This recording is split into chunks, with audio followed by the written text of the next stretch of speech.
அவர்கள் ஒவ்வொரு நாளும் ஒவ்வொரு மூலிகையின் பயன்பாடுகளை நம்மோடு பகிர்ந்து கொண்டு அவற்றை எப்படி முறையாக பயன்படுத்த வேண்டும் என்பதை பற்றியும் பேசி வருகிறார். அந்த வகையில் இன்றைக்கு என்ன மூலிகையின் பயன்பாடுகளை நம்மிடையே பகிர்ந்து கொள்ள வந்திருக்கிறார் என்பதை கவனிக்கலாம். நிகழ்ச்சியில் அடுத்த பகுதியாக வரவிருப்பது பல்லாண்டு வாழ்ந்திட.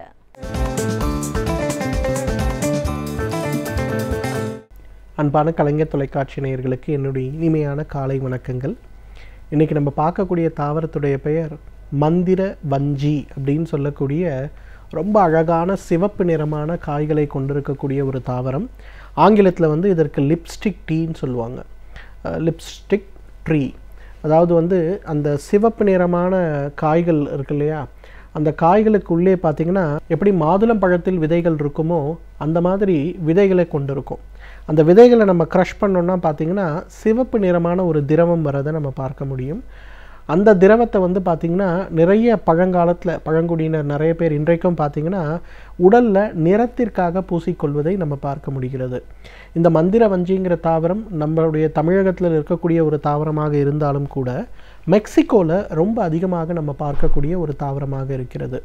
இந்த மெக்சிகோவில் அந்த தாவரங்கள் பார்த்திங்கன்னா இன்றைக்கும் நம்ம ஊரில் எப்படி வேப்ப மரம், மாதுளம் மரம், எலுமிச்சை மரத்தை பார்க்குறோமோ அந்த மாதிரி முருங்கை மரத்தை நம்ம ஊரில் பார்க்குற மாதிரி மெக்சிகோவில் பெரும்பாலான வீடுகளில் இருக்கக்கூடிய ரொம்ப முக்கியமான ஒரு தாவரம் இந்த மந்திர வஞ்சின்னு சொல்லக்கூடிய தாவரம்.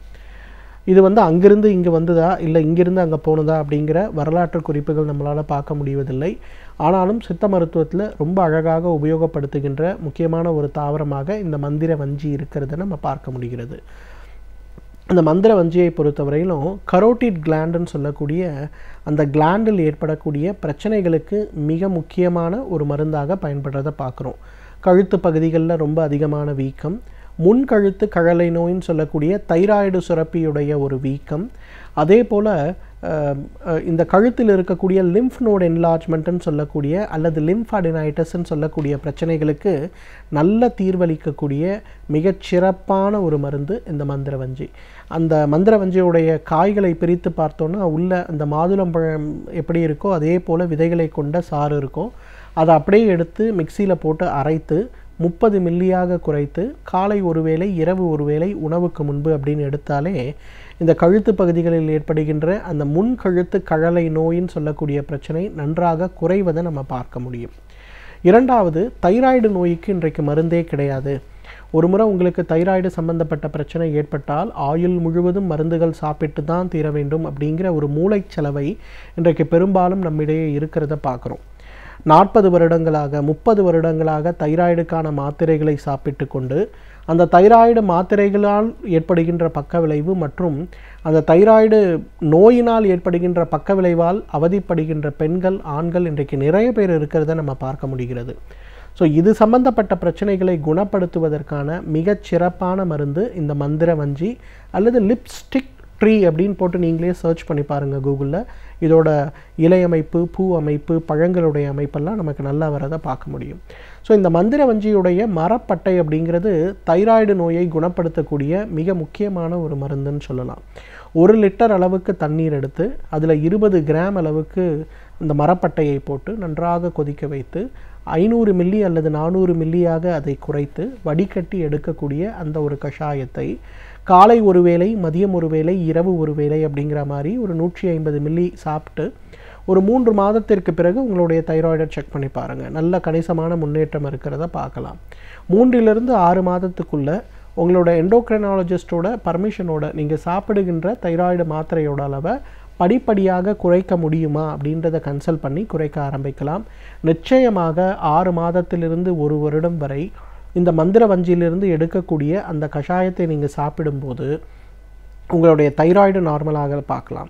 தைராய்டினால் ஏற்படுகின்ற மாதவிலக்கு சம்பந்தப்பட்ட கோளாறுகள், தைராய்டினால் ஏற்படுகின்ற உடல் பருமன் சம்பந்தப்பட்ட பிரச்சனைகள், தைராய்டினால் ஏற்படுகின்ற முகத்தில் தேவையற்ற இடங்களில் ஏற்படுகின்ற ரோம வளர்ச்சி, குறிப்பாக பெண்களுக்கு ஏற்படக்கூடிய பிரச்சனை, வயிறு பகுதி, பிட்டப்பகுதி, அதே போல் மார்பகங்கள் மிக பெரியதாக மாறி இருக்கக்கூடிய பிரச்சனை, இவை அனைத்துமே மிகப்பெரிய அளவில் தைராய்டு நோயினால் குணமாகிறத இந்த தைராய்டு நோயினால் ஏற்படுகின்ற இந்த பிரச்சனைகள் எல்லாமே இந்த மந்திர வஞ்சி நம்ம வந்து மருந்தாக பயன்படுத்தும் போது குணமாகிறத நம்ம பார்க்க முடியும்.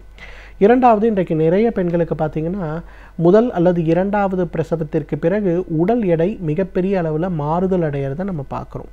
அந்த உடல் எடை மிகப்பெரிய அளவில் மாறுதல் அடையும் போது அவர்களுக்கு வந்து வயிறு பகுதிகளில் ஒரு பலவீனம், அதே போல் குடல் பகுதிகளில் ஒரு பலவீனம் ஏற்படுறதுனால அவர்களுக்கு குடல் இறக்கம் அப்படிங்கிற ஒரு பிரச்சனை ஏற்படுறத பார்க்குறோம். ஹெர்னியான்னு சொல்லுவோம். இது வந்து வயிற்றில் இருந்த அம்பிளிக்கல் ஹெர்னியாகவும் இருக்கலாம், அல்லது அறுவை சிகிச்சை செய்தவர்களானா இன்சிஷனல் ஹெர்னியான்னு சொல்லக்கூடிய பிரச்சனைகளாகவும் இருக்கலாம். இந்த ரெண்டு பிரச்சனைகள் இருக்கும்போதும் இன்றைக்கு அறுவை சிகிச்சை மீண்டும் பரிந்துரைக்கப்படுவது தான் மிகப்பெரிய துரதிர்ஷ்டம். ஆனால் அந்த மாதிரி அறுவை சிகிச்சை செய்து கொள்ளும் போது கூட மீண்டும் மீண்டும் ஹெர்னியா சம்பந்தப்பட்ட கோளாறுகள் ஏற்பட்டு உடலை பாதிப்படைய வைக்கிறத நம்ம பார்க்குறோம்.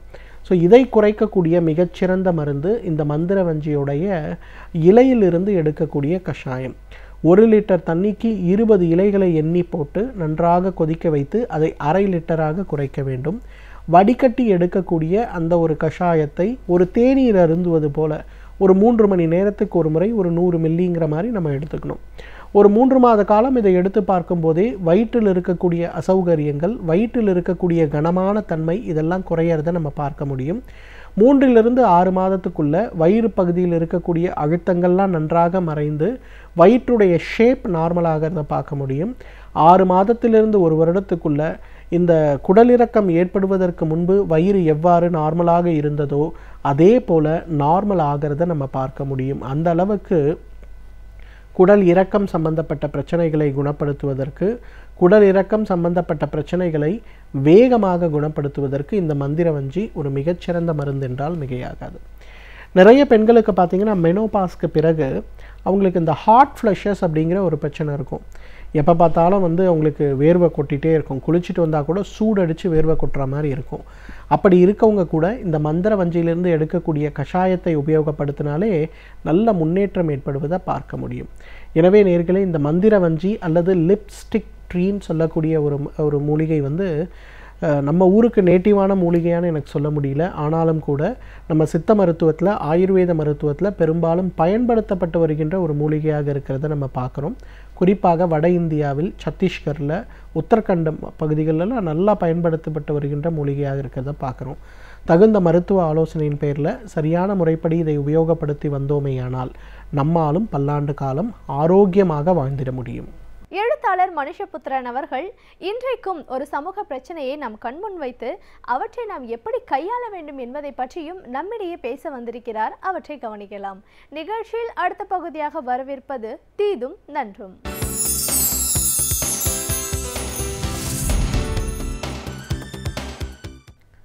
வணக்கம் நண்பர்களே, இன்னும் ஒரு இனிய காலை பொழுதில் தீதும் நன்றும் நிகழ்ச்சியில் உங்களை சந்திப்பதில் மிக்க மகிழ்ச்சி அடைகிறேன். தமிழ்நாட்டில் அறிவிக்கப்படாத ஒரு நெருக்கடி நிலை நிலவுகிறதோ என்கிற அச்சம் மேலிடுகிறது. பல சமயங்களில் நாம் எமர்ஜென்சி காலத்தில், அதாவது 1975 நெருக்கடி நிலை காலத்தில் நடந்த பல சம்பவங்கள் இப்பொழுது நினைவுக்கு வருகின்றன. காரணம் என்ன? தமிழகத்தில் என்ன நெருக்கடி நிலை ஆட்சி நடக்கிறதா, அல்லது இங்கு ஒரு சர்வாதிகார ஆட்சி நடக்கிறதா? ஆனால் தொடர்ச்சியாக இங்கு நடந்து வரக்கூடிய கைது சம்பவங்கள், இங்கு முக்கியமாக ஒரு குடியுரிமை சார்ந்த அமைப்புகளின் சார்பாக செயல்படக்கூடியவர்கள், அவர்களின் மீது தொடுக்கப்படக்கூடிய தாக்குதல்கள் என்பது இதற்கு முன் எப்போதும் இருந்திராத ஒன்று. பல சிறு சிறு அமைப்புகளைச் சேர்ந்தவர்கள் எல்லாம் கூட தொடர்ந்து கைது செய்யப்படுவதும் அவர்கள் தடுப்பு காவலில் வைக்கப்படுவதும் தொடர்ச்சியாக நடந்து கொண்டிருக்கிறது. வளர்மதி என்கிற மாணவி இந்த நீட்டிற்கு எதிராக போராடிய நீட்டிற்கு எதிராக மட்டுமல்ல, அந்த மீத்தேன் திட்டத்திற்கு எதிராக போராடிய அந்த மாணவி, அதே போல் திருமுருகன் காந்தி போன்றவர்கள் எப்போதோ போடப்பட்ட ஒரு வழக்கிற்காக இதற்கு ஒரு 2 ஆண்டுகளுக்கு முன்பு பாடகர் கோவன் மீது தேசிய பாதுகாப்பு சட்டம் போடப்பட்டது. இப்படியாக பல அமைப்புகளைச் சேர்ந்தவர்கள் தொடர்ந்து கைது செய்யப்படக்கூடிய காட்சியை பார்க்கிறோம். ஆனால் தனிநபர்கள் அல்லது அமைப்புகளைச் சேர்ந்தவர்கள் கைது செய்யப்பட்டது போய் இப்பொழுது தமிழக காவல்துறை அடுத்த கட்டத்தை நோக்கி வந்திருக்கிறது. அது வழக்கறிஞர்களையே கைது செய்வது என்பதாகும். அதாவது முருகன் என்கிற வழக்கறிஞர், மதுரையைச் சேர்ந்தவர். அவர் கரூரில் கடந்த ஆண்டு கைது செய்யப்பட்ட நக்சல்பாரி செயல்பாட்டாளர்கள் என்று கருதப்படக்கூடிய 2 பேர் சார்பாக நீதிமன்றத்தில் வாதாடி வந்தார். அவரை காவல்துறையினர் கைது செய்து இரவோடு இரவாக அழைத்து செல்கிறார்கள். அவர்கள் சொல்லக்கூடிய காரணம் அந்த நக்சல்பாரி செயல்பாட்டாளர்கள் என்று சொல்லக்கூடியவர்கள் இவரும் ஒரு நக்சல்பாரி செயல்பாட்டாளர் என்று வாக்குமூலம் அளித்ததாக சொல்லி இவரை அங்கு அழைத்து செல்கிறார்கள். எப்படி வழக்கறிஞரை கைது செய்த இந்த சம்பவம் என்பது வழக்கறிஞர்களிடையே பெரும் கொந்தளிப்பை ஏற்படுத்தி இருக்கிறது.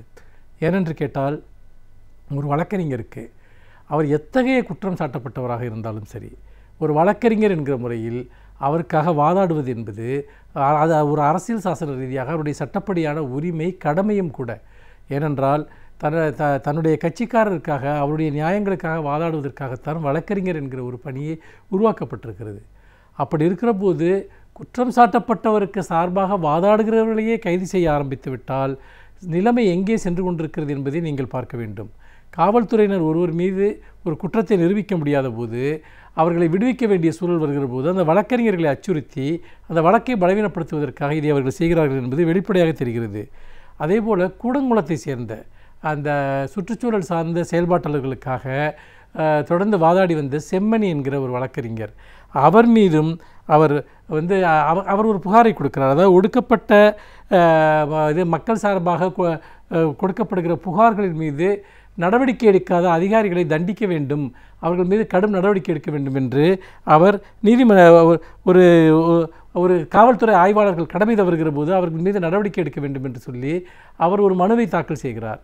உடனே அவரும் கைது செய்யப்படுகிறார். அதாவது ஒரு குடிமை சமூகத்தினுடைய அடிப்படை கடமைகளுக்காக யார் போராடினாலும் அவர்களை கைது செய்வது, சிறையில் அடைப்பது, அச்சுறுத்துவது, பிறகு அவர்கள் மீது எந்த குற்றமும் இல்லை அல்லது ஆதாரமும் இல்லை என்று விடுவிப்பது என்பது தமிழக அரசினுடைய வழக்கமாக மாறிவிட்டது. இதனுடைய நோக்கம் என்பது என்னவென்றால், இந்த சிறு சிறு அமைப்புகளைச் சேர்ந்தவர்கள் இன்று அரசுக்கு எதிராக போராடி வருகிறார்கள். இந்த அரசினுடைய ஊழல்கள், இந்த அரசினுடைய இயலாமைகள், ஒவ்வொரு மட்டத்திலும் நடக்கக்கூடிய முறைகேடுகள், இவற்றையெல்லாம் இந்த அமைப்புகள் அம்பலப்படுத்துகின்றன. அதோடு மட்டுமல்லாமல் முக்கியமாக மத்திய அரசு தமிழகத்தில் திணிக்க விரும்புகிற பல திட்டங்கள், பல கொள்கைகளுக்கு எதிராக இந்த அமைப்புகள் தொடர்ந்து போராடி கொண்டிருக்கின்றன. அப்படி இருக்கிற போது மத்திய அரசினுடைய கையாளாக செயல்பட்டு கொண்டிருக்கக்கூடிய மாநில அரசு, எடப்பாடியினுடைய அரசு, மத்திய அரசினுடைய உளவுத்துறை யாரையெல்லாம் கை காட்டுகிறதோ அவர்களை எல்லாம் இன்றைக்கு கைது செய்ய ஆரம்பித்திருக்கிறார்கள். இப்படி அவர்கள் நிறைய ஒரு மிகப்பெரிய அளவிற்கான செல்வாக்கு இல்லாத ஆனால் ஒரு குடியுரிமை செயல்பாடுகளில் ஈடுபட்டிருக்கக்கூடியவர்களை கூட கைது செய்வதனுடைய நோக்கம் என்ன, அதற்கு பின்னால் என்ன இருக்கிறது என்கிற ஒரு முக்கியமான கேள்வி எழுகிறது. அடிப்படையில் அதற்கு பின்னால் ஒரே ஒரு விஷயம்தான் இருக்கிறது, மற்றவர்களையும் அச்சுறுத்துவது. அரசிற்கு எதிராக போராடாதீர்கள், அரசை விமர்சிக்காதீர்கள். உதாரணமாக ஒரு மாணவரையோ மாணவியோ கைது செய்தால் அல்லது துன்புறுத்தினால் மற்ற மாணவ மாணவிகள் அச்சப்பட்டு கொண்டு போராட்ட களத்திற்கு வர மறுப்பார்கள் என்பதுதான் அரசினுடைய நோக்கம். இது ஒரு உளவியல் ரீதியான ஒரு தாக்குதல். அதே போல தான் குடியுரிமை சமூகத்தை சேர்ந்தவர்களையும் நீங்கள் எங்களுக்கு எதிராக வாதாடாதீர்கள் அல்லது எங்களுக்கு எதிராக குரல் கொடுக்காதீர்கள், கொடுத்தால் நாங்கள் உங்களையும் விட்டு வைக்க மாட்டோம் என்கிற ஒரு மனநிலை இது பத்திரிகையாளர்கள் மீது நடத்தப்படுகிறது. சமூக வலைத்தளங்களில் எழுதக்கூடியவர்கள் மீது பல்வேறு விதமான அச்சுறுத்தல்கள் காவல்துறையால் விடப்படுகின்றன. ஆக கருத்துரிமை, பேச்சுரிமை சார்ந்து நமக்கு இருக்கக்கூடிய அனைத்து அடிப்படை உரிமைகளையும் மீறுவதில் இன்று தமிழக காவல்துறை முன்னணியில் இருக்கிறது என்பது வெளிப்படையாக தெரிகிறது. இது இதற்கு முன்பு தமிழக வரலாற்றில் நடந்திராத ஒன்று. ஏனென்று கேட்டால், குடியுரிமை சமூகங்கள் அல்லது அமைப்புகள் அவர்களை செயல்பட விடாமல் முடக்கிவிட்டால் இங்கு அரசியல் ரீதியாக தங்களுக்கு பெரிய எந்த ஒரு எதிர்ப்பும் இல்லாமல் போய்விடும். எதிர்க்கட்சிகள் பேசக்கூடியதெல்லாம் அரசியலுக்காக பேசுகிறார்கள் என்று நாம் திரித்து விடலாம் என்பதுதான் இவர்களுடைய நோக்கம். ஆனால் தமிழ்நாட்டில் இன்று பல்வேறு விதமான உரிமைகளுக்காக போராடக்கூடிய அமைப்புகள், இந்த அரசினுடைய ஒடுக்குமுறைகள், மத்திய அரசு தமிழகத்தை நடத்துகிற விதம், தமிழகத்தை சுரண்டுகிற விதத்திற்கு எதிராக தமிழகம் முழுக்க இளைஞர்கள் கொதித்தெழுந்து வருகிறார்கள். அவர்களை அச்சுறுத்துவதற்காகத்தான் இதுபோன்ற ஒரு எமர்ஜென்சி காலத்தில் நினைவூட்டக்கூடிய ஒரு நடவடிக்கைகள் மேற்கொள்ளப்படுகின்றன. நிச்சயமாக நீதிமன்றம் இதுபோன்ற கைதுகளுக்கு எதிரான கடுமையான கண்டனத்தையும் எதிர்ப்பையும் பதிவு செய்யாவிட்டால் இந்த அராஜகங்கள் ஒரு முடிவே இல்லாமல் போய்விடும். யார் வேண்டுமானாலும் இதில் பாதிக்கப்படக்கூடிய ஒரு சூழல் ஏற்பட்டுவிடும் என்பதை நாம் மறந்துவிடக்கூடாது. மீண்டும் இன்னும் ஒரு புதிய சிந்தனையோடு உங்களை சந்திக்கிறேன். நன்றி, வணக்கம். இந்த பகுதியின் மூலமாக பல துறையை பற்றி பல தகவல்களை சிறப்பு விருந்தினர்கள் மூலமாக நாம் அறிந்து கொண்டு வருகிறோம். அந்த வகையில் இன்றைக்கு நாம் சந்திக்கவிருக்கும் சிறப்பு விருந்தினர் எந்த துறையிலிருந்து வந்து என்ன பயனுள்ள தகவல்களை நம்மிடையே பகிர்ந்து கொள்ள இருக்கிறார் என்பதை கவனிக்கலாம். நிகழ்ச்சியில் அடுத்த பகுதியாக வரவிருப்பது சிறப்பு விருந்தினர்.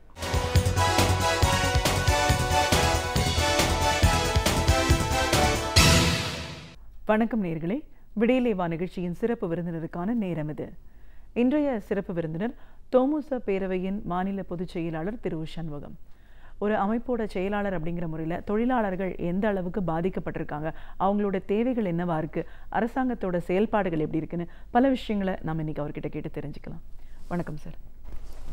தோமுச பேரவையின் மாநில பொதுச் செயலாளராக முதல்ல எங்கள் நிகழ்ச்சிக்கு உங்களை வரவேற்கிறோம் சார். ஒரு அமைப்பு இது எப்படி செயல்பட்டு இருக்கு, தொழிலாளர்கள் நலனில் எவ்வளோ தூரம் அக்கறை செலுத்துகிறாங்க, இன்றைக்கி தொழிலாளர்கள் எவ்வளோ தூரம் பாதிக்கப்படுறாங்க, அதனால் அவங்களோட நிலைமை எந்த அளவுக்கு மோசமாக போயிருக்கு, ஒரு அரசாங்கம் எப்படி செயல்படணும், இன்றைக்கு இருக்கிற சூழல் எப்படி இருக்குன்னு நிறைய விஷயங்களை எங்கள் நேர்களோட நீங்கள் முழுமையாக பகிர்ந்துக்கணும் சார்.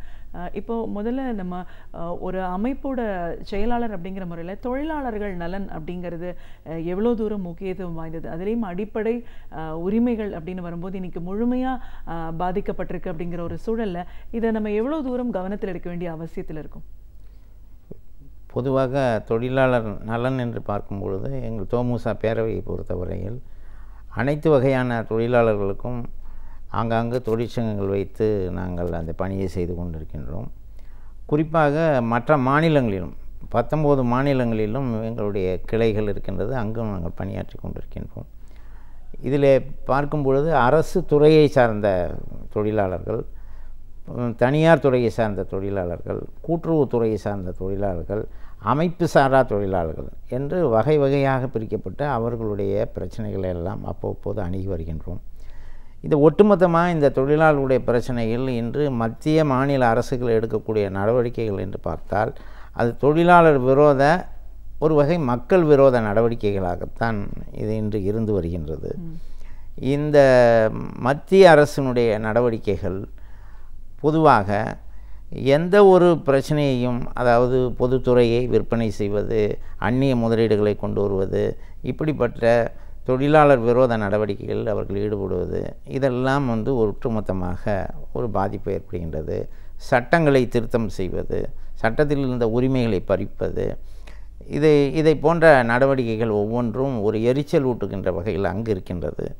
இங்கு பொறுத்தவரையில், தமிழ்நாட்டை பொறுத்தவரையில் ஒரு தொழிலாளர் நலன் என்ற பேச்சுக்கே இடமில்லை என்று சொல்லுகின்ற வகையில் இதுவரை எந்த நடவடிக்கையும் ஆதரவாக இருந்ததில்லை. குறிப்பாக நீங்கள் பார்க்கும்போது இந்த தொழிலாளர் துறைக்கு சில அட்வைசரி கமிட்டிலாம் இருக்குது, ஆலோசனை குழுக்கள் இருக்குது, மாநில ஆலோசனை குழுக்கள் இருக்கிறது, குறைந்தபட்ச ஊதியம் இருக்கிறது, கான்ட்ராக்ட் லேபர், இப்படியெல்லாம் இருக்குது. இந்த குழுக்களில் பார்த்திங்கன்னா அந்த குழுக்களே பல குழுக்கள் அமையாமல் இருக்கின்றது. அப்படி அமைந்திருந்தால் கூட அது யாராவது அவங்களுக்கு வேண்டியவங்கள போட்டிருந்தால் கூட அது ஒரு பீரியாடிக்கெல்லாம் கூடுவதில்லை. கூடினால்தான் அந்த உறுப்பினர்கள் அந்த பிரச்சனைகளை எடுத்து சொல்வார்கள், அது மூலம் அவைகள் எல்லாம் செய்து முடிக்கப்படும். ஆக இதையெல்லாம் தொடர்ந்து இப்படிப்பட்ட நடவடிக்கைகள் எடுக்க முடியாததால் என்ன ஆகின்றது என்றால் ஆங்காங்கு போராட்டங்கள் வெடித்து வருகிறது. குறிப்பாக எடுத்துக்கொள்ளிங்கன்னா தமிழ்நாட்டில் மிக மோசமான நிலையில் இருப்பது போக்குவரத்து கழகங்கள். போக்குவரத்து கழகம் என்பது சுதந்திரம் அடைவதற்கு முன்பாக கவர்மெண்ட் பஸ் சர்வீஸ் என்று சென்னையில் துவங்கப்பட்டு அதன் பிறகு 1956க்கு பிறகு கன்னியாகுமரி மாவட்டம் இங்கு சேர்ந்தவுடன் நாகர்கோவிலில் இருக்கக்கூடிய அரசு துறை அந்த பஸ் இங்கு சேர்த்து நீலகிரி மாவட்டத்தை முழுமையாக கொண்டு அரசு துறையாக இது செயல்பட்டது. 1972ஆம் ஆண்டில் தலைவர் கலைஞர் அவர்கள் இந்தியாவுக்கே ஒரு முன்னோடியாக இதை ஒரு பொதுத்துறை நிறுவனமாக்கினார். 75க்கு பிறகு பல போக்குவரத்து கழகங்களாக பிரிந்து செயல்பட்டன. இந்த போக்குவரத்து கழகங்கள் உருவாக்கினுடைய முக்கிய நோக்கம் லாப நோக்கம் கொண்டதல்ல, அனைத்து மக்களுக்கும் குறைந்த கட்டணத்தில் பயணிக்க வேண்டும். அது மட்டுமல்ல, கிராமங்களுக்கு வருமானத்தை யோசிக்காமல் போக வேண்டும் என்ற இந்த எண்ணத்தில் தான் இவை துவங்கப்பட்டது. ஆனால் இது துவங்கப்பட்டது இன்று மிகப்பெரிய அளவில் வளர்ந்து 21 போக்குவரத்து கழகங்களாக 356 பணிமனைகள், 20 தலைமை அலுவலகங்கள், 1,43,000 தொழிலாளர்கள், 60,000 பேர் ஓய்வு பெற்றவர்கள் என்று மிகப்பெரிய அளவில் இன்று இது ஒரு நாள் ஒன்றுக்கு 1 கோடி கிலோமீட்டர் பயணம் செய்கிறது, 2 கோடி மக்களை ஏற்றி செல்கிறது. ஆனால் அப்படி இன்று மக்களுக்கு பயன்பாட்டு உள்ள இந்த போக்குவரத்து கழகத்தை இவர்கள் வேண்டுமென்றே அதை வீணாக்கி கொண்டு இருக்கின்றார்கள். உதாரணத்துக்கு நான் நேற்று கூட சொன்னேன், 1 கிலோமீட்டர் வண்டியை ஓட்டுவதாக இருந்தால் 30 ரூபாய் தேவைப்படுகிறது. ஆனால் இந்த குறைந்த கட்டணத்தை அரசாங்கத்தினுடைய கொள்கையின் அடிப்படையில் 22 ரூபாய் தான் வருமானம் வருகின்றது. மீதமுள்ள 8 ரூபாய் இருக்கின்றது. இந்த 8 ரூபாயை 1 கோடி கிலோமீட்டர் ஒரு நாளைக்கு ஓட்டுவதனால் 8 கோடி ரூபாய் ஒரு நாள் ஒன்றுக்கு நஷ்டம் வருகிறது. இதை சரி செய்வதற்கு அரசு அவர்கள் உதவி செய்ய வேண்டும், சப்சிடி மானியங்கள் கொடுக்க வேண்டும். இதைத்தான் நாங்கள் தொடர்ந்து வற்புறுத்தினோம். இதை இவர்கள் செய்யாத காரணத்தினால் எங்கோ இங்கொன்றும் அங்கொன்றுமாக மாணவர்கள் பஸ் பாஸ் 50% தர்றேன், டீசலில் கொஞ்சம் பாய்ச்சி தர்றேன் இப்படின்னு சொல்லிட்ட பிறகும் இந்த 6 ஆண்டுகளில் தொழிலாளர்களுடைய ஓய்வு கால பலன்கள் 30%, அதாவது ஒரு மாதம் ஒன்றுக்கு ஒரு 100 கோடி ரூபாயை இவர்கள் எடுத்து அவருடைய கணக்கில் சேர்க்காமல் பிஎஃப்ஐ சேர்க்கலை, கிராஜுவிட்டியை சேர்க்கலை, பென்ஷன் சேர்க்கலை, அவருடைய இன்சூரன்ஸ் பணம் கட்டலை, இதெல்லாம் கட்டாமல் இந்த பணம் பூராவும் எடுத்து போக்குவரத்து கழகத்தை நடத்திட்டு இருந்ததுனால இன்று தொழிலாளருடைய பணம் என்பது ஒரு 7000 கோடி அரசு எடுத்து செலவு செய்து விட்டது. அது மட்டுமல்ல, போக்குவரத்து கழகங்களுடைய பணிமனைகள் எல்லாம் அடகு வைத்து அதன் மூலம் பணத்தை இவர்கள் திரட்டி அதையும் சரியாக செய்யாமல் இன்று அந்த இறுதிகால பலன்கள் வரைபடவில்லை, போக்குவரத்து பேருந்துகளை சரியாக பராமரிக்கவில்லை, புதிய பேருந்துகள் வாங்கப்படவில்லை. ஆக மட்டும் ஒட்டுமொத்தமாக போக்குவரத்து கழகம் வந்து ஸ்தம்பிக்கின்ற நிலைக்கு கொண்டு போய் விட்டிருக்கின்றது. கண்டிப்பாக சார். இப்போது அரசாங்கம் மக்கள் நலனில் அக்கறையோடு இருக்கணும் அப்படின்னு நம்ம சொல்லும்போது மக்களுடைய சேவை அப்படின்ற ஒரு விஷயத்தில் ஈடுபட்டு இருக்கிற ஊழியர்கள் அந்த ஓய்வூதியம் அப்படிங்கிறது வந்து ஒரு முக்கியமான ஒரு காலகட்டம் அப்படின்னு நம்ம சொல்லலாம். அதிகப்படியான ஒரு பொறுப்புகள், அதிகப்படியான தேவை இருக்கக்கூடிய அந்த ஒரு சூழலில் அந்த மாதிரியான நேரத்தில் அவங்களுடைய பலன்கள் எதுவுமே இல்லை அப்படிங்கிறது ஒரு அபாயகரமான ஒரு நிலைமைன்னு சொல்லலாம். இன்னும் அடகு வைக்கிற அளவுக்கு போயிருக்காங்க ஒரு அரசாங்கமே இதை செஞ்சுட்டு இருக்காங்க அப்படின்னும் போது இதை எங்கே போய் இவங்க முறையிட முடியும்? எத்தனை முறை இது போராட்டங்கள் நடத்தினாலும் நம்ம ஒரு தனி மனிதனோட உரிமை அப்படின்றதுல தலையிடக்கூடிய செயல் இல்லைங்களா இது? உண்மையாகவே நீங்கள் பார்க்க போனீங்கன்னா அரசு துறையில் இருக்கிறவங்களுக்கு ஓய்வூதியம் வந்து அரசு கொடுக்குறாங்க, அரசனுடைய பங்குல. இந்த துறையை பொறுத்தவரையில் இவருடைய ஓய்வூதியம் என்பது இவருடைய வைப்பு நிதி பணத்திலிருந்து தான் இவங்களுக்கு கொடுக்குறாங்க. இது அரசாங்கத்தினுடைய பங்கு எதுவும் இல்லை. அந்த வைப்பு நிதி பங்கை முறையாக இவர்கள் அந்த இதில் சேர்த்து இன்னும் கூட நாங்கள் வந்து தொழிற்சங்க தலைவர்கள் ரொம்ப ரிஜிட்டாக இல்லை. இப்போ வந்து 12% நாங்கள் கொடுக்குறோம். 12% கொடுக்கும்போது இன்னும் நீங்கள் இப்போ எங்களுக்கு இந்த பங்கு பத்தாது, இன்னும் கொஞ்சம் கூட கொடுங்கன்னு கேட்டால் கூட அதனுடைய இதை பார்த்து கணக்கு பார்த்து நாங்கள் கொடுக்கறதுக்கு கூட தயாராக இருக்கோம். ஆனால் இவங்க எவ்வளவு பணம் எடுத்துருக்குறாங்க, எவ்வளவு பணத்தை செலவு பண்ணியிருக்காங்கிற கணக்கே இன்னும் இவர்கள் சரியாக கொடுக்காமல் அதற்கென்று ஒரு டிஸ்கஷனே வைக்க மாட்டேங்கிறாங்க. டிஸ்கஷன் இப்போ டிஎம்கே கவர்மெண்ட்டு கூட வருதுன்னு வச்சுங்க. டிஎம்கே கவர்மெண்ட் வந்தால் கூட அவர்கள் கூட இதுக்காக பணம் கொடுக்கும்போது எப்படி செய்யலாம் என்னங்கிற ஒரு கலந்து ஆலோசனை பண்ணி செஞ்சாங்கன்னா ஒரு இடத்துல ஒன்றோட ஒன்று ஒரு காம்ப்ரமைஸ் பண்ணி நம்ம பண்ணலாம். ஆனால் அந்த மாதிரி ஒரு நிலைக்கே இவர்கள் தள்ளப்படுவதில்லை. இவர்கள் வந்து அதை கேட்குறதுல என்ன கூச்சம் வருதுன்னு தெரியல. தாந்தோண்டித்தனமாக நீதிமன்றத்தில் ஒருத்தர் வழக்கு போட்டிருக்கார். நீதிமன்றத்தில் கேட்குறாரு, நீதிபதி கேட்குறாரு, தொழிலாளிகிட்டேருந்து பணத்தை வாங்கி நீ கார்பரேஷன் நடத்துறியா, நல்லா இருக்கான்னு கேட்குறாரு. தப்பு தாங்க. ஸ்டேட்மெண்ட்டே கொடுக்குறாங்க, நாங்கள் வந்து இவ்வளவு கோடி ரூபாய் தொழிலாளி பணத்தை எடுத்துட்டோம், இவங்களுக்கு கொடுக்க வேண்டிய பணத்தை மாதமாக தவணையில் கொடுக்குறோம். இப்போ இதுவே வந்து ஒரு தனியார் கம்பெனி வந்து 7000 கோடியை பிஎஃப் பென்ஷன் எடுத்துருந்தால் இன்னும் தனியார் கம்பெனியை விட்டுருப்பாங்களா? அப்படியே நீதிபதியும் பல விதமான கேள்விகள்லாம் கேட்டுக்கிட்டு தான் இருக்கார். எவ்வளோ நாளைக்கு தொழிலாளி பொறுத்து கொண்டிருப்பார்கள், எவ்வளோ நாளைக்கு நாங்கள் நீதிமன்றங்கள் பொறுத்து கொண்டிருப்பது? இதுக்கெல்லாம் ஒரு கால அவகாசம் கிடையாது, ஒரு விரைவில் பதில் சொன்னார். ஆனால் அதற்கும் அவர்கள் பதில் சொல்லவில்லை. அந்த காரணம் என்னவென்றால் எப்படியாவது ஒரு காலத்தை ஓட்ட வேண்டும், ஒரு முழுமையான ஒரு நடவடிக்கையில் இவர்கள் ஈடுபடக்கூடாது. இன்றைக்கி பார்த்திங்கன்னா பேருந்துகள்லாம் 9 வருஷத்தோடு அதிகமாக உள்ள வயது உள்ள பேருந்துங்கிறது 90%க்கு வந்துடுச்சு. 10% தான் அதுக்கு கீழே இருக்கு. அப்போ அந்த பேருந்து எங்கேருந்து உங்களுக்கு சரியாக செயல்படும்? மக்கள்கிட்ட ஒரு அதிருப்தி வரும். அந்த கிரைண்ட் டு ஹால்ட்டும்பாங்கதில்ல, அதுமாரி இந்த பொதுத்துறை நிறுவனத்தை தானாகவே செத்து போகிறதுக்கு உண்டான வழிகளை இவர்களாக தேடிக்கொண்டு செய்து கொண்டிருக்கின்றார்கள் என்பது தான் இதிலிருந்து கருத்து. மத்திய அரசாங்கம் சில கொள்கை முடிவுகள் எடுக்கும்போது அது மாநில நலனை பாதிக்கக்கூடிய விதத்தில் இருந்ததுன்னா அதற்காக குரல் கொடுக்க வேண்டிய முக்கியமான கடமை வந்து மாநில அரசாங்கத்துக்கு இருக்கு. இன்னைக்கு நடந்துட்டு இருக்கிற ஒரு செயல்பாடுகள் எல்லாம் பார்க்கும்போது மக்கள் நலன் பற்றின எந்த ஒரு அக்கறையுமே இல்லாத ஒரு நிலையோன்ற ஒரு கேள்விக்குறி வருது. விலைவாசி உயர்வு, உணவு பாதுகாப்பு சட்டம் இதெல்லாம் வரும்போது இதுக்கெல்லாம் ஒரு ஒப்புதல் வழங்குறதன் மூலமா சாமானிய மக்களோட அடிப்படை தேவைகளையே ஒரு முடக்கக்கூடிய ஒரு சூழல், அவங்க அபாயகரமான ஒரு நிலைமைக்கு தானே கொண்டு போகும். இதில் வந்து இப்போ விலைவாசி உயர்வு நீங்கள் சரியாக சொன்னீங்க. விலைவாசி உயர்வதற்கு காரணம் என்ன அப்படின்றீங்கன்னா, மேஜர் வந்து டிரான்ஸ்போர்ட்டேஷன். ஒரு இடத்துலேருந்து இன்னொரு இடத்துக்கு உணவுப் பொருட்களை கொண்டு போகிறதுக்கு. இன்றைக்கி உலக அளவில் கச்சா எண்ணெய் வந்து யூபிஏ கவர்மெண்ட்டில் $100 இருந்தது. இன்றைக்கி $40லேருந்து $50 இருக்குது. இவ்வளோ குறைஞ்ச ஒரு படம் டீசல் விலையை ஏற்றிக்கிட்டு தான் இருக்காங்க. இப்போ அரசுக்கு விலைவாசியை குறைக்கணும்னா அதை குறைச்சாலே பாதி குறையும். அதற்கு அடுத்தாப்புல விவசாயிகளுடைய பிரச்சனைகள் வந்து அது ஒரு பெரிய சமுத்திரம். அது விவசாயிகள் பிரச்சனை இல்லைன்னா, இந்தியா தான் உணவு உற்பத்தியில் தன்னிறைவு பெறக்கூடிய இன்ஃப்ராஸ்ட்ரக்சர், அதுக்கு உள்ள நீர்வளம் இருக்குது, நிலவளம் இருக்குது, எல்லாம் இருக்குது. ஆனால் எல்லாத்தையும் அவங்க ப்ரொடியூஸ் பண்ணாலும் அவர்களுக்கு கட்டுப்படியான விலையை கொடுத்து அரசு அதை பர்ச்சேஸ் பண்ணணும். அவங்க பர்ச்சேஸ் பண்ணுறதில்ல.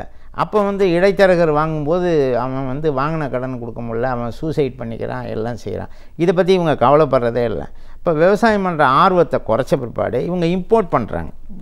இவங்க இம்போர்ட் பண்ணி நம்மளுடைய பணம் வந்து இப்போ இம்போர்ட் பண்ண அந்த பணம் இப்போ நெல் விற்றா, அரிசி விற்றா, எது விற்றாலும் விவசாயிட்டேருந்து வாங்கினீங்கன்னா அவனுக்கு போகும் அந்த பணம். இவங்க இம்போர்ட் பண்ணி விற்கும்போது அது வெளிநாடுகளுக்கு தான் போகுது.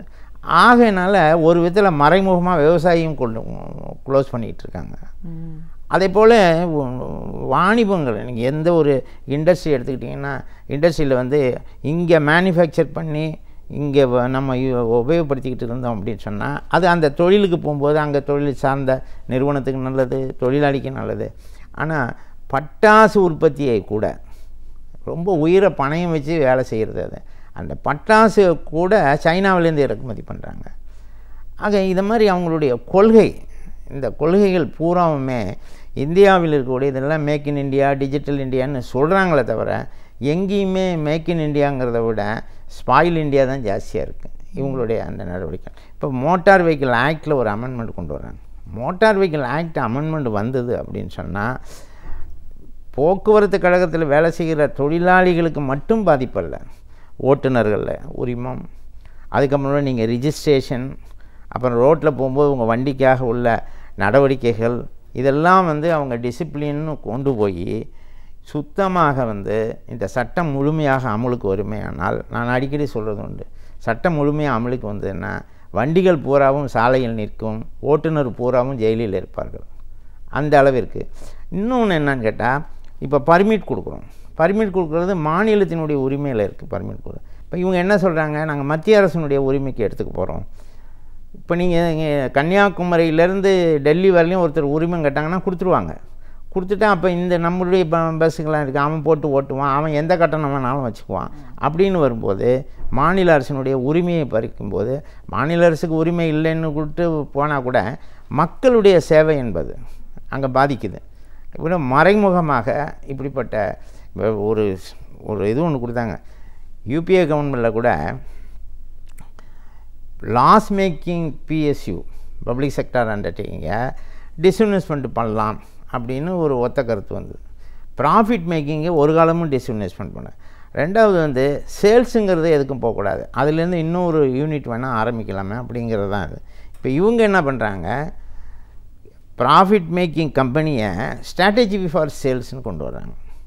அது ஸ்ட்ராட்டஜி ஃபார் சேல்ஸ்னால், இந்த கம்பெனி இப்போ இருக்குது, சேலம் ஸ்டீல் பிளான்ட் இருக்குது, நல்லா ஓடிக்கிட்டு இருக்குது, அதை ஒரு ஜாயின்ட் வெஞ்சர் மாரி கொண்டு வந்து அவங்கள்ட்ட ஹேண்ட் ஓவர் பண்ணுறது. இப்படி ஒவ்வொரு துறையையும் தனியார்கள் கார்ப்பரேட் கம்பெனிகளுக்கு எப்படி கொடுப்பது.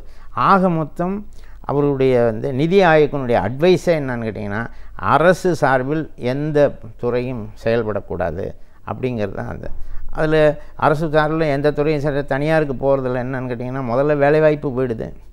அடுத்தது வந்து சமூக நீதி, சோஷியல் ஜஸ்டிஸ். அரசு துறையாக இருக்குமேனால் சமூக நீதியின் அடிப்படையில் தொழிலாளர்களுக்கு, அடித்தமட்டில் உள்ள தொழிலாளர்களுக்கு, பேக்வேர்டு, SC ST அவங்களுக்கெல்லாம் வேலை கிடைக்கிது. இப்போ நீங்கள் தனியார் துறைக்கெல்லாம் போனால் அந்த ரிசர்வேஷன்லாம் கிடைக்காது. ஆக இது வந்து அடித்தட்டு மக்களைத்தான் அதிகமாக பாதிக்கக்கூடிய அளவில் இந்த அரசுகளுடைய நடவடிக்கை. இதை தட்டி கேட்பதற்கு இவர்கள் தயாரில்லை. இப்போ கூட பார்த்திங்கன்னா கவர்மெண்ட் சர்வெண்ட்டு, தமிழ்நாடு கவர்மெண்ட் சர்வெண்ட்டில் என்றைக்குமே வெளி மாநிலத்திலேருந்து வேலைக்கே போட்டதே கிடையாது. புதுசாக வந்திருக்கிற இந்த ஒரு சட்ட திருத்தம் கொண்டு வராங்க டிஎன்பிஎஸ்சி எக்ஸாம்ஸை பொறுத்த வரைக்கும். இவங்களும் இதில் கலந்துக்கலாங்கிற அளவுக்கு சொல்லும்போது மாநில அரசாங்கத்தோட உரிமைகள் போகுது. மாநில அரசாங்கத்தில் இந்த தமிழ்நாட்டு மக்களோட நலன் பாதிக்கப்படுது. வேலை வாய்ப்பு அப்படின்னு வரும்போது மற்ற மாநிலங்களில் இல்லாத ஒரு விஷயத்தை இப்போ முழுமையாக கொண்டு வரக்கூடிய ஒரு சூழல் தானே. எந்த அளவுக்கு அபாயகரமான சூழலாக அமையும் இது தமிழ்நாட்டுக்கு? இது எப்படின்னு கேட்டிங்கன்னா, மறைமுகமாக இந்தியை புகுத்துவதற்கான உண்டான வேலைகள் தான். இப்போ அங்கே இருக்கிறவங்கள இங்கே கொண்டாந்து வேலைக்கு வைக்கிற மாதிரி நமக்கு என்ன சொல்லுவாங்கன்னா, நீனும் அங்கே அப்ளை பண்ணால் நீனும் அங்கே வந்து வேலைக்கு போய் அங்கே போய் 2 வருஷம் கழிச்சு நீ ஹிந்தி படிச்சுக்கலாம் அப்படிங்கிற ஒரு இது வந்து ஒரு தேவையற்ற வேலை. இப்போ அவங்களே இங்கே வர்றாங்க. இப்போ ரயில்வேயில் அப்பாயின்மெண்ட் போட்டாங்க.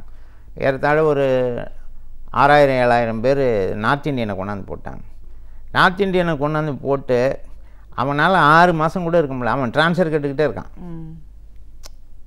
இப்போ இது ஒரு தேவை. அந்தந்த ரீஜனில் இருக்கிறவங்கள அவங்கவுங்கள போட்டால் தான் அவங்களுடைய உரிமைகள் இருக்கும். அவங்களும் செம்மையாக இப்போ குடும்பம்னு ஒன்று இருக்குது, சூழ்நிலை ஒன்று இருக்குது. இப்போ வேலை மட்டுமே ஒரு மனிதனுக்கு வந்ததில்லை. இப்போ வேலையோடு சேர்ந்து மற்ற நேரங்களில் அவன் குடும்பத்தோடு இருக்கணும், குடும்ப உறவுகளோடு இருக்கணும், சொந்த பந்தங்கள் இதெல்லாம் இருக்குது. அந்த சமூகத்தினுடைய நடவடிக்கைகள்லாம் இருக்குது. இதெல்லாம் கொண்டு போய் நீங்கள் நார்த் இந்தியாவில் போட்டிங்கன்னா அவன் இங்கே வந்து வேலை செய்வான், இங்கே வர முடியுமா, போக முடியும். இதெல்லாம் எக்ஸ்பென்சிவ். கவர்மெண்ட்டுக்கும் ரொம்ப ஒரு நல்லதில்லை. ரெண்டாவது, இந்த டிஎன்பிஎஸ்சியை பொறுத்தவரையிலும் இது தமிழ்நாடு அரசினுடைய ஹோல் கண்ட்ரோலில் இருக்கிறது. எனக்கே ஆச்சரியமாக இருக்குது. இவங்க எதுக்கு எல்லாருக்கும் ரத்தன கம்பளம் விரித்து இன்றைக்கெல்லாம் வந்து எழுதுங்க பிரச்சனை. அப்போ இங்கே இருக்கிறவங்கெல்லாம் யாரும் படிக்காத முட்டாளா? எதுக்கு இது மாதிரி போகணும்? ஏற்கனவே பப்ளிக் செக்டார்லெல்லாம் அந்த பப்ளிக் செக்டார் வந்து அவங்கள எல்லாருமே வெளி மாநிலத்தவரும் பரீட்சை எழுதலாம்னு சொன்னதன் விளைவாக நீங்கள் பார்த்திங்கன்னா டிஃபென்ஸ் ஃபேக்ட்ரியிலெல்லாம் போக்கஸ் சர்டிஃபிகேட் கொடுத்து போக்கஸ் சர்டிஃபிகேட்டு ஃப்ராக்சியில் வந்து எக்ஸாம் எழுதுகிறான். இப்போ சண்முகம்னு ஒரு பேர் யூபியில் இருக்கான். அவன் வந்து இங்கே பரீட்சை எழுதுகிறான். ஆனால் சண்முகம் வந்து எழுதலை. அவனுக்கு பதில் வேற ஒருத்தன் வந்து எழுதியிருக்கான். அந்த இதுவே இந்த கார்டு இருக்குது பாருங்கள், எக்ஸாமுக்கு வர்றாங்கள அந்த கார்டுடைய ஐடி கார்டையே இந்த ஃபோட்டோவை பிரிச்சுட்டு திருப்பி அந்த அவன் ஃபோட்டோவை ஒட்டி வந்து எழுதிட்டு அவன் திருப்பி போயிட்டான். எல்லாமே இருக்குது. எஸ்எஸ்எல்சி சர்டிஃபிகேட்டே போக்கஸ் சர்டிஃபிகேட்டு இது மாதிரிலாம் பிடிச்சி அவங்கள சொல்லியிருக்காங்க. போஸ்டரில் ஒரு 50 பேர் தமிழில் பரீட்சை எழுதினேன்னு சொல்லி மார்க் அவனுக்கு 80 மார்க் போட்டாங்க. எங்கள் சிவா பாராளுமன்ற உறுப்பினர் வந்து கம்ப்ளைண்ட் பண்ணி அவங்க மேலே சிபிஐ கம்ப்ளைண்ட்லாம் இருக்குது. ஆக இதை மாதிரி தமிழ்நாட்டினுடைய இருக்கக்கூடிய மக்கள் அவங்கெல்லாம் என்ன நடக்குது, நாம் ஒரு அமைச்சராக இருக்கோமே இதெல்லாம் பண்ணுறோம், இந்த சட்டமெல்லாம் கொண்டு இதெல்லாம் எங்களுடைய உரிமை, நீ கொண்டு வரக்கூடாது அப்படின்னு தட்டி கேட்குற நிலைமையே இவங்களுக்கு இல்லை. அதை பற்றி இவங்க பேசுகிற மாதிரியே தெரியல.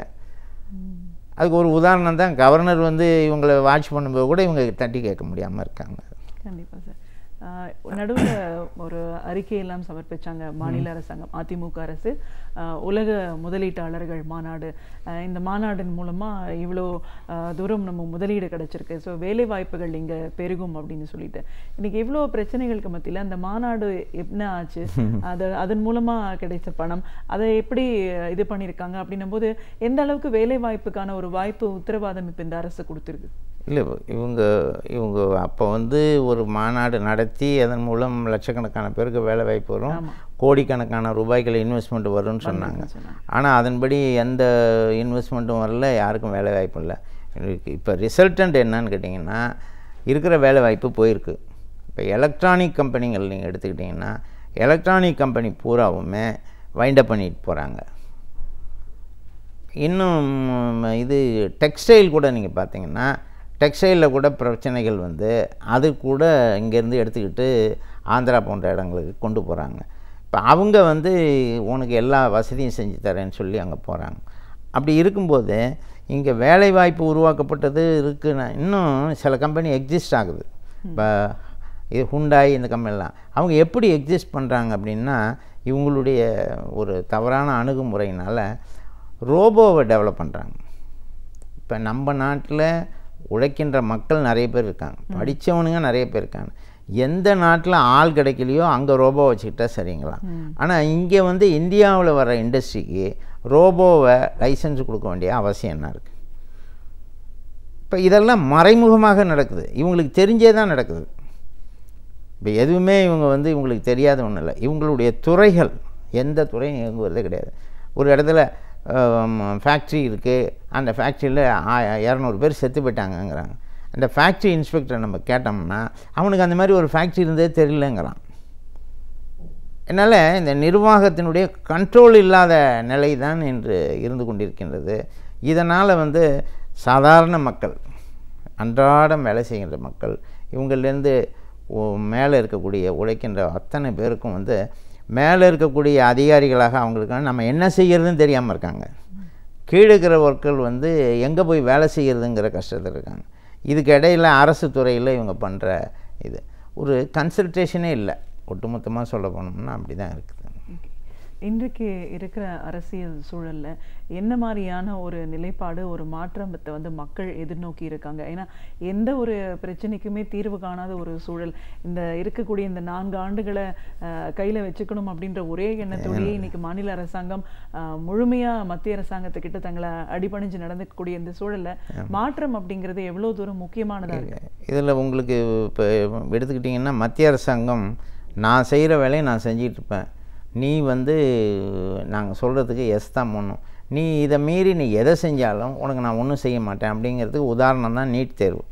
நீட் தேர்வில் பட்டவர்த்தனமாக நம்ம தேர்ந்தெடுக்கப்பட்ட அமைச்சர்களே இந்த ஒரு ஆண்டுக்குனாச்சும் அனுமதி கிடைக்கும் அப்படின்லாம் சொல்லி, ஆனால் அது சுத்தமாகவே இல்லை என்ற நிலைமை உருவாகி எவ்வளவு காலமாக இங்கே உள்ள கல்வித்திறன் உள்ளவங்களுக்கு அதுக்கு மேலே ஒரு திறன் கொண்ட ஒரு தேர்தல் நடத்துவது, இது அதெல்லாம் வந்து ஒரு இவங்க சுத்தமாக வந்து அடிபணிஞ்சிட்டாங்கிறதுக்கு இது உதாரணம். அதே போல் இவங்களுக்கு ஃபண்டு வேணும். இப்போ பல இன்ஃப்ராஸ்ட்ரக்சர் பல ஒர்க்கெலாம் இருக்குது, எதுக்கும் இவங்களுக்கு நிதி வேண்டுமென்றால் அந்த நிதியை கேட்டிருப்பதாக சொல்கிறாங்களே தவிர கேட்டு பெற்றதாக இன்னை வரலையும் சொல்லலை.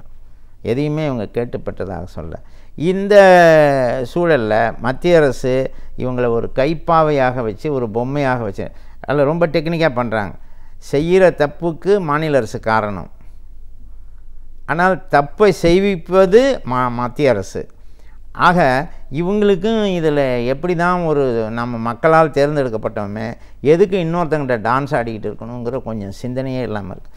இது ஒட்டுமொத்தமாக இன்றைக்கி மக்கள் மத்தியில் என்ன இருக்குதுன்னு கேட்டிங்கன்னா, போராடி பார்த்தாங்க, விவசாயிகள் போராடினாங்க, கைத்தறி நெசவாளர்கள் போராடினாங்க, கல் உடைக்கிற தொழிலாளி போராடினான், அரசு ஊழியர் போராடினான். யார் போராடினாலும் ஒரு பதில் கிடைக்கல அப்படின்னோடனே மக்கள் மனசில் என்ன இருக்குன்னா, இந்த ஆட்சியை என்று தூக்கி எறிவோம், இந்த ஆட்சியை என்றைக்கு வெளியே அனுப்புவோம் அப்படிங்கிறது தான். ஆட்சியை வெளியே அனுப்பணும்னா திராவிட முன்னேற்ற கழகத்தில் நாங்கள் சொல்கிறோம்னா ஒரே நாளில் கலைக்கணுங்கிறதெல்லாம் இல்லை.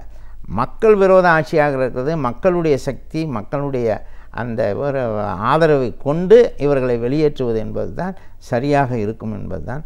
அது ஓரளவுக்கு இன்றைக்கி எல்லா இடங்களிலுமே வந்து மக்களுடைய ஆதரவு வந்து இந்த ஆட்சியை வெளியேற்றணுங்கிறது ரொம்ப அதிகமாக பெருகி கொண்டே வருகின்றது. அதற்கு காரணம் முழுமையாக மத்திய அரசு மாநில அரசு 2 பேரும் தான். அதாவது ஸ்டேட்மெண்ட்டே கொடுக்குறாங்கல்ல, நாள் மீனவர்களை சுட்டது எங்களுடைய அதிகாரிகள் தான், அதிகாரி மன்னிப்பு கேட்டார், மறுநாள் இந்த குண்டு இங்கேருந்து பாயில அங்கேருந்து பாஞ்சுது அப்படிங்கிற இது மாதிரி குழப்பமான பதில்கள், மக்கள் நம்பிக்கையே இல்லாத பதில்களாகத்தான் இருந்து கொண்டிருக்கு.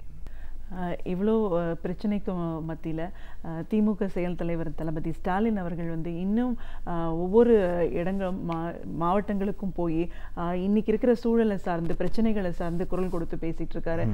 மக்கள் பிரச்சனைகளை ஒரு முக்கியமாக எடுத்து அந்தந்த மாவட்ட செயலாளர்கள் அது அரசில் பணியில் இருக்கிறவங்க எல்லாரும் வேலை செய்யணும் அப்படிங்கிறத வலியுறுத்தி சொல்லிட்டு இருக்காங்க. இன்னைக்கு அரசுக்கு எதிராக மக்கள் கொதித்து எழக்கூடிய இந்த சூழலில் இந்த மாதிரியான ஒரு மாற்றத்தை யார் கொடுக்க முடியும்? எதிர்க்கட்சிகள்லாம் ஓரணியில் திரள வேண்டிய ஒரு அவசியம் இருக்கிற இந்த சூழல்ல தளபதி ஸ்டாலின் அவர்களோட பங்களிப்பு இன்னைக்கு எவ்வளவு தூரம் முக்கியத்துவமா இருக்கு? நீங்கள் நானும் பல ஆண்டுகளாக பல தலைவர்களோட இருக்கேன். தளபதியோட ஒரு அப்ரோச், அவருடைய அணுகுமுறை எப்படி இருக்குன்னா, எந்த அரசியல் குரோதம் அரசியல் வன்மம் என்பது இல்லை அவர்கிட்ட. அவர் சொல்வது முழுவதும் நீங்கள் செய்கின்ற பணியினால் மக்கள் எப்படி பாதிக்கப்படுகிறார்கள், மக்கள் பாதிக்கப்படுகிறார்கள், உழைப்பவர்கள் பாதிக்கப்படுகிறார்கள், தொழில்கள் பாதிக்கப்படுகின்றன, தொழிலாளர்கள் பாதிக்கப்படுகின்றன என்ற கேட்டகரிக்காக தனித்தனியாக எடுத்து வைக்கிறார். அவங்களுக்கு சான்ஸ் கொடுக்குறார். இதிலேருந்து நீங்கள் திருந்தி பதில் சொல்லுவீங்களா அப்படின்னு. இப்போ ஒரு இடத்துல ஒரு போராடிட்டுனால அவங்களை அழைத்து பேசுங்களேன், அவருடைய கோரிக்கை என்னவென்று கேளுங்களேன். மத்திய அரசு மாநில அரசுக்கு அப்படி தான் அவர் கொடுக்குறாரு. அவர் ஒன்றும் எடுத்த உடனே போய் நீ செய்வது தவறு அப்படி இப்படின்னு எதுவும் சொல்கிறதில்ல. அந்த அளவுக்கு ஒரு ஆலோசனையை கொடுத்த பிறகும் இவர்கள் அலட்சியம் செய்த பிறகு அதுக்கப்புறம் அதை பற்றி எக்ஸ்போஸ் பண்ண வேண்டிய அவசியம் இருக்குது.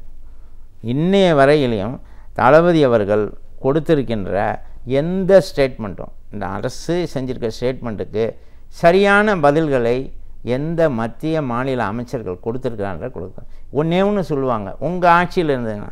எங்கள் ஆட்சி போய் எவ்வளோ நாள் ஆச்சு, இப்போ உங்கள் ஆட்சியில் இருந்தவொன்னு ஒரு கதையை தான் சொல்லுவாங்களே தவிர வேறு எதுவுமே இவங்களால் சொல்ல முடியல. இந்த சூழலில் மக்கள் எதிர்பார்க்குறாங்க, நமக்கு அடுத்தது இவர் தான் செய்வார், அதனால் இவர் வரணும், இவர் நாங்கள் எங்களை பார்க்கணும். அப்படிங்கிறதுனால தான் அவர் மீண்டும் மீண்டும் மக்கள்கிட்ட போகிறார். மீண்டும் மீண்டும் மக்கள்கிட்ட போய் அவங்களுடைய குறைகளை கேட்டு, நான் நல்லா புரிஞ்சுக்கிட்டேன், உங்களுடைய என்ன இருக்குன்னா இப்போ என்னால் முடியுது, நான் எழுதுகிறேன், பேசுகிறேன், செய்யக்கூடிய காலம் வரும்போது உங்களுக்கு செஞ்சு கொடுக்குறேங்கிற அந்த வாக்குறுதியை கொடுக்குறார். அதில் மக்களுக்கு ஒரு நல்ல நம்பிக்கை இருக்குது.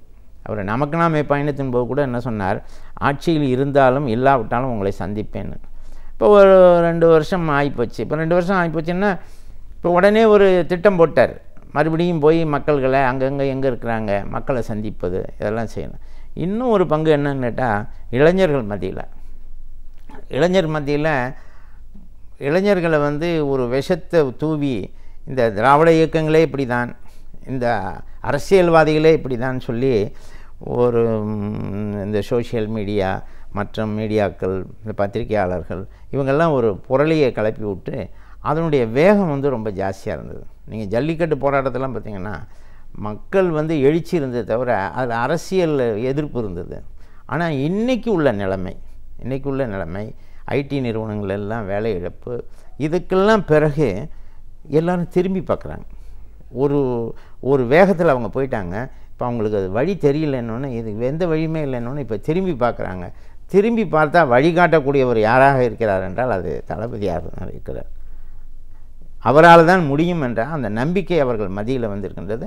நிச்சயமாக நீங்கள் அது மத்திய பாராளுமன்ற எலெக்ஷனாக இருந்தாலும் சரி, மாநிலத்தினுடைய தேர்தலாக இருந்தாலும் சரி, தேர்தல் என்று ஒன்று வந்தால் அதில் திராவிட முன்னேற்ற கழகம் அவருடைய உழைப்புக்கு மக்கள் நிச்சயமாக ஆதரவை அள்ளி தருவார்கள் என்பதுதான் என்னை பொறுத்தவரையில். நிச்சயமா சார்.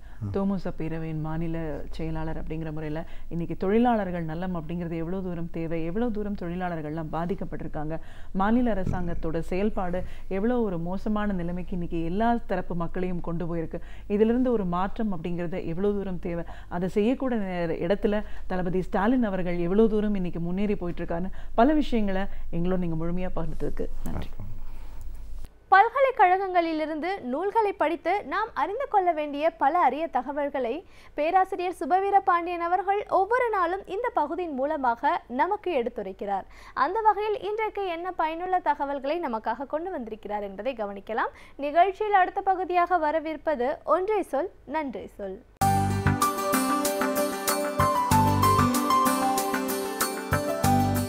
அனைவருக்கும் என் அன்பு வணக்கம். மேலை நாட்டு தத்துவாசிரியர்களில் குறிப்பிடத்தக்க ஒருவர் ஹென்றி டேவிட் தோரா என்பவர். 45 ஆண்டுகள் தான் அவர் வாழ்ந்தார். ஆனால் அவருடைய எழுத்துகள், நூல்கள், அவருடைய கட்டுரைகள், கவிதைகள் எல்லாம் தொகுக்கப்பட்டு 20 மடலங்களாக 20 வால்யூம்ஸ் என்று சொல்லுகிற அளவுக்கு அவை இன்றைக்கும் இருக்கின்றன. அவ்வளவு எழுத்துக்களை தன்னுடைய குறுகிய வாழ்நாளில் எழுதி முடித்தவர் தோரா. ஹென்றி டேவிட் தோரா என்கிற பெயர் நீளமாக இருக்கிறது. தத்துவ உலகில், இலக்கிய உலகில் தோரா என்று அறியப்பட்டவர் அவர். அவர் செய்த 2 பெரிய செயல்கள். அவர் எத்தனையோ நூல்களை எழுதியிருக்கிறார். ஆனால் அந்த வால்டன் என்கிற நூலும் சிவில் டிசொபீடியன்ஸ் என்கிற நூலும் இந்த உலகத்தில் மிகப்பெரிய தாக்கத்தை ஏற்படுத்தின என்றால் அதனை எவரும் மறுக்க முடியாது.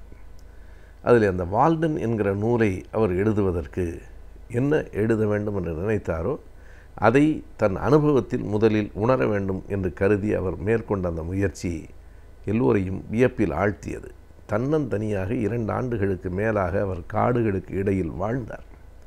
மனிதன் எப்போதும் ஒரு சமூக விலங்கு. தனித்து விடப்படுவதை விட பெரிய தண்டனை மனிதர்களுக்கு இருக்க முடியாது. சிறை என்பதே அடிப்படையில் அதுதான். சிறை என்பது ஒருவனை அடித்து துன்புறுத்தக்கூடிய இடம் இல்லை. மற்றவர்களிடமிருந்து, அவன் குடும்பத்திடமிருந்து, நண்பர்களிடமிருந்து, சமூகத்திடமிருந்து அவனை தனிமைப்படுத்துவது என்பதற்கு பெயர்தான் சிறை. எனவே தனிமைப்படுதல் என்பதே மனித இயல்புக்கு மாறானது. தன்னந்தனியாக இருக்கிற மனிதர்களில் ஒரு சிலர் மிகப்பெரிய ஞானிகளாக இருக்கலாம், ஆனால் மிக பலர் விலங்குகளாக மாறுவதற்குத்தான் வாய்ப்புகள் கூடுதல். ஆனால் ஹென்றி டேவிட் தோரா அப்படி ஒரு சோதனை முயற்சியை மேற்கொண்டார். அவருடைய அடிப்படையான தத்துவம் என்பது இயற்கையோடு இயைந்து எளிமையாக வாழ்தல் என்பதுதான். இயற்கை நமக்கு தேவையானவைகளை தருகிறது. இன்றைக்கு இருக்கிற ஆடம்பரம் இயற்கைக்கு முரணானது. இயற்கையோடு இயைந்து எளிமையாக வாழ்தல் என்பது தோராவினுடைய அடிப்படை தத்துவம். அப்படி இயற்கையோடு இயைந்து வாழ்வதற்கு தன்னந்தனியாக வாழ்ந்து பார்க்க வேண்டும் என்று அவருக்கு தோன்றியது. அதற்காக ஒரு மிகப்பெரிய மரங்கள் சூழ்ந்த இடத்தில், ஒரு கட்டிடத்தில் 2 ஆண்டுகள் 2 மாதங்கள் 2 நாள்கள் அவர் வாழ்ந்தார். அந்த 2இல் அவருக்கு ஏதோ ஒரு ஈடுபாடு இருந்திருக்கலாம், அது வேறு. எனவே 2 ஆண்டு 2 மாதம் 2 நாள் ஒரு காட்டில் தனியாக அவர் வாழ்ந்து பார்த்து அந்த அனுபவங்களை எல்லாம் சேகரித்து அவர் எழுதிய அந்த நூலுக்கு பெயர்தான் வால்டன் என்பது. வால்டன் என்றார் லைஃப் இன் த வுட்ஸ் என்று பொருள் என்று அவரே குறித்திருக்கிறார். ஒரு காடுகளுக்கிடையில் அல்லது காடு மாதிரியான பகுதிகளுக்கு இடையில் வாழ்க்கை என்பதுதான் அந்த வால்டன் என்கிற புத்தகம். 1854 அந்த புத்தகம் வெளிவந்திருக்கிறது. 1817 பிறந்த அவர் 62 இறந்து போனார். எனவே இறந்து போவதற்கு 8 ஆண்டுகளுக்கு முன்னால் அந்த புத்தகத்தை அவர் வெளியிட்டிருக்கிறார். இன்றைக்கும் அது பேசப்படுகிற நூலாக இருக்கிறது. அவர் எழுதிய இன்னொரு புத்தகம் இந்த உலகத்தில் ஒரு பெரிய தாக்கத்தை ஏற்படுத்தியது. எந்த அளவுக்கு அது ஏற்படுத்தியது என்பதற்கு 2 எடுத்துக்காட்டுகளை நாம் சொல்லலாம். பொதுவாக ஒரு புத்தகம் என்ன செய்துவிடும் என்றுதான் இன்றைக்கும் பலர் கருதுகிறார்கள். புத்தகம் பல சாதனைகளை உருவாக்கும் என்பதற்கு தோராவினுடைய அந்த நூல்தான் சாட்சி. என்ன எடுத்துக்காட்டு என்றால், மகாத்மா காந்தி அவர்கள் இந்திய விடுதலை போராட்டத்தை நடத்தி கொண்டிருக்கிற வேளையில் ஒத்துழையாமை இயக்கம் என்று ஒரு பெரிய இயக்கத்தை நடத்தினார். அதனை ஆங்கிலத்தில் சிவில் டிசொபீடியன்ஸ் மூவ்மெண்ட் என்று குறிப்பிடுவார்கள். அரசாங்கத்தோடு எதிர்த்து ஆயுதம் ஏந்தி போராட வேண்டியதில்லை. அரசாங்கத்திற்கு ஒத்துழைக்க மறுப்பது மிக எளிமையாக. அந்த ஆயுதம் போராட்டத்தினுடைய அடிப்படை கூறு எங்கே இருக்கிறது என்றால், அரசாங்கத்தோடு நாங்கள் ஒத்துழைக்க மாட்டோம். வரி கேட்டால் வரி கொடுக்க மாட்டோம். அரசாங்கத்தோடு எந்த விதத்திலும் ஒத்துழைக்க மாட்டோம் என்று சொன்னால், மக்கள் ஒத்துழைக்கவில்லை என்றால் அரசுகள் நிலைகுத்தி போகும். எனவே அப்படி ஒரு ஒத்துழையாமை போராட்டத்தை காந்தியார் எடுத்தார். அதில் பல நன்மைகள் விளைந்தன.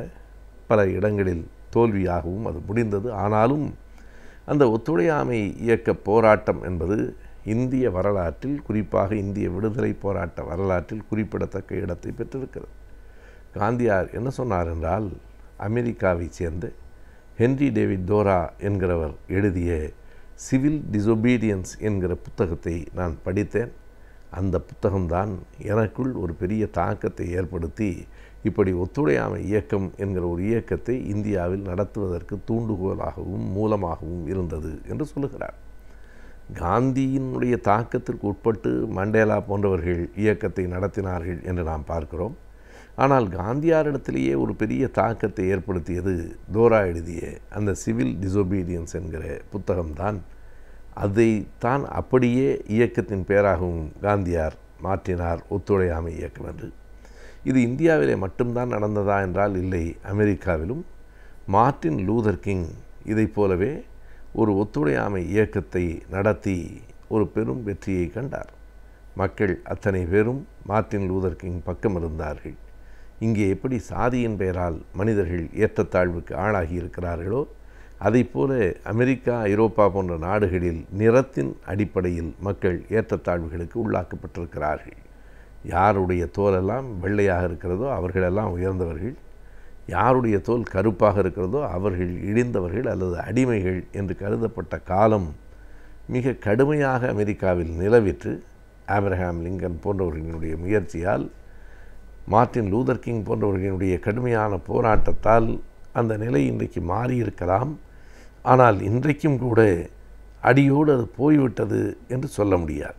அப்படிப்பட்ட நிலைதான் அமெரிக்காவில் இருக்கிறது. அதனை எதிர்த்து நிறத்தால் நாங்கள் கருப்பாக இருக்கிறோம் என்பதற்காக எங்களை நீங்கள் இழிவாக நடத்தக்கூடாது, நாங்கள் மனிதர்கள், உங்களைப் போல நாங்களும் 6 அறிவுடைய மனிதர்கள், உங்களைப் போல நாங்களும் 8 ஜான் உயரமுள்ள மனிதர்கள் என்று அவர்களுக்கு உணர்த்துவதற்காக மார்ட்டின் லூதர் கிங் முன்னெடுத்த போராட்டம் ஒத்துழையாமை இயக்கம்தான். மார்ட்டின் லூதர் கிங்கும் கடைசியாக என்ன சொன்னார் என்றால், உங்கள் போராட்டத்திற்கு எங்கிருந்து இந்த உந்துதல் கிடைத்தது என்கிற போது தோரா எழுதிய சிவில் டிசொபீடியன்ஸ் என்கிற புத்தகத்திலிருந்தும் இந்தியாவில் காந்தியார் நடத்திய ஒத்துழையாமை இயக்க போராட்டத்திலிருந்தும் தான் நான் இந்த ஊக்கத்தை பெற்றேன் என்று மார்ட்டின் லூதர் கிங் சொல்லுகிறார்.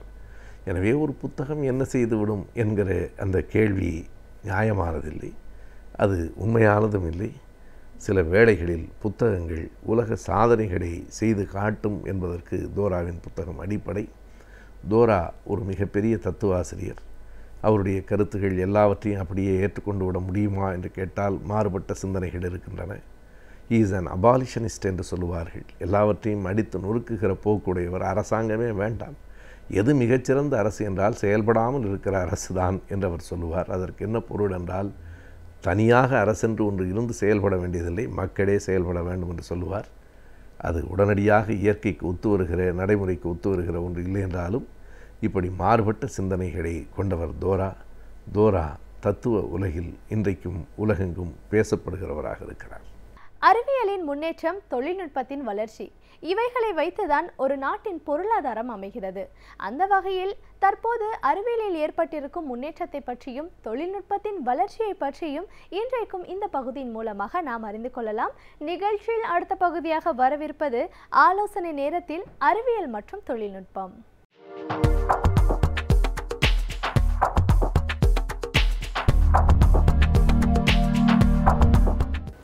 வணக்கம். இன்றைய ஆலோசனை நேரத்தில் நம்ம இந்த 6th சென்ஸ் அப்படிங்கிற ஒரு தொழில்நுட்பத்தை பற்றி பார்க்க போகிறோம். 6ஆம் அறிவு. மனிதனுக்கு ஏற்கனவே 6 அறிவு இருக்கே, இது என்ன புது தொழில்நுட்பம்னு நீங்கள் சொல்கிறீங்களே அப்படின்னு கேட்கலாம். பார்த்தல், கேட்டல், நுகர்தல், சுவைத்தல், உணர்தல்ங்கிற 5 உணர்வுகளோட பகுத்தறிவுகின்ற அந்த அறிவு 6வது அறிவு நம்ம சொல்லிகிட்டு இருக்கோம். அந்த அறிவு மனிதனுக்கு மட்டும்தான் இருக்குது. அந்த 6வது அறிவை இயந்திரத்திற்கு கொண்டு வந்தால் எப்படி இருக்கும்? இப்போ இந்த கம்ப்யூட்டர் உலகத்தில் கம்ப்யூட்டர் நம்ம என்ன சொல்கிறோமோ அதை தான் செய்யும். கேபேஜ் இன் கேபேஜ் அவுட்டும்பாங்க. என்ன குப்பை போகுதோ அந்த குப்பை தான் வெளில வரும். அதுவாக அதுக்கு செய்ய தெரியாது. நம்ம எழுதி கொடுக்குற அந்த கோடிங்கை பொறுத்து தான் கம்ப்யூட்டருடைய செயல்பாடு இருக்கும். இப்போ இந்த தொழில்நுட்பத்தில் அந்த 6ஆம் அறிவு 6th சென்ஸுங்கிற இந்த தொழில்நுட்பத்தில் என்ன நடக்குது அப்படின்னு பார்த்தீங்கன்னா, இந்த தொழில்நுட்பம் நம்ம சுற்றி இருக்கிற பொருட்களை தகவல்களோடு இணைத்து அதனோடு அளவாள முடியும். இந்த பொருட்களோடு பேசக்கூடிய ஒரு தன்மையை முதல்ல கண்டுபிடித்தவர் அவர் தான் அந்த துறையினுடைய தந்தை அப்படிம்பாங்க, இந்த மிஸ்டர் மான்கிறவர். இந்த 6ஆம் அறிவை கண்டுபிடித்த மான்க்கு அப்புறம் இந்திய மாணவர் ஒருவர்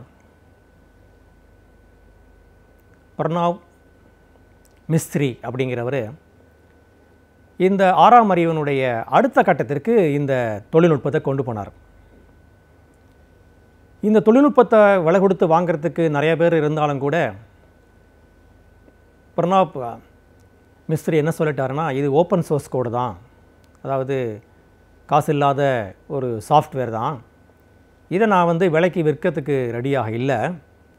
என்னுடைய நோக்கமே இது அடிமட்ட மக்களுக்கு செல்லணும் அப்படிங்கிறதான் அப்படின்னு ரொம்ப ஒரு சமூக ஈடுபாடோடு சொன்னார். சரி, அந்த தொழில்நுட்பத்தை என்ன செய்யுது? இந்த தொழில்நுட்பத்துக்கு வேண்டிய கருவிகள் என்ன அப்படின்னு பார்த்தீங்கன்னா, ஒரு கேமரா, ஒரு ப்ரொஜெக்டர், அப்புறம் கை விரல்களில் போடுற அளவுக்கு சில கலர்ஃபுல் பேண்டேஜஸ், பட்டைன்னு சொல்லுவோம் இல்லையா, அந்த இது. இந்த உபகரணங்கள், அப்புறம் ஒரு மொபைல் ஃபோன், இந்த உபகரணங்களை எல்லாத்தையும் இணைச்சு இந்த 6th சென்ஸை அடுத்த நிலைக்கு கொண்டு போயிருக்கிறாரு இந்த பிரணாப் மிஸ்திரிங்கிறவர். இது என்ன செய்யுது அப்படின்னு பார்த்தீங்கன்னா, நம்ம எந்த ஒரு பொருளையும், அதாவது ஒரு ஆப்ஜெக்டை ஒரு டேட்டா பேஸோட இணைச்சு உரையாடக்கூடிய ஒரு நிலை அது. உதாரணமாக சொல்ல போகிறோன்னா, இந்த தொழில்நுட்பத்தில்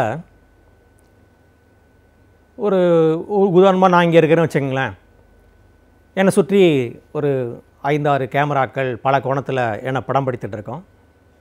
என்னுடைய இமேஜு பல வகையில் பிடிக்கப்பட்ட இந்த கேமராக்களை ஒருங்கிணைத்து நம்ம அங்கே அனுப்ப முடியும்.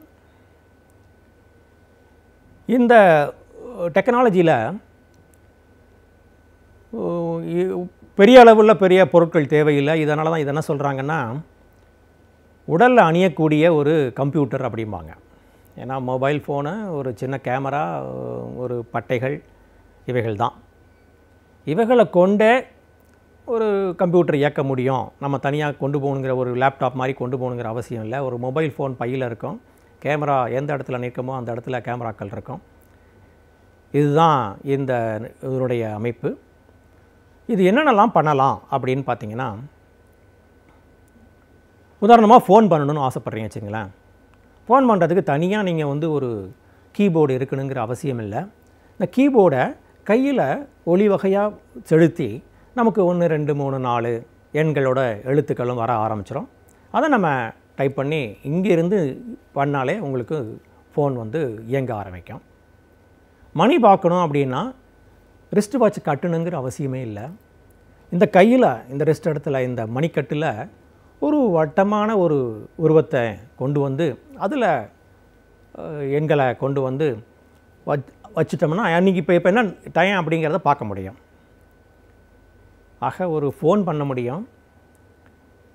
ஒரு ரிஸ்ட் வாட்சை வச்சு நம்மளால் வாட்சே இல்லாமல் மணி பார்க்க முடியும். இது போன்ற தொழில்நுட்பத்தை மிக எளிதாக ஆக்கியிருக்கிறாங்க. இதோடு மட்டும் இல்லாமல் ஒரு மேப் இருக்குன்னு வச்சுங்களேன், ஒரு ஜியாகிரபிக்கல் மேப்.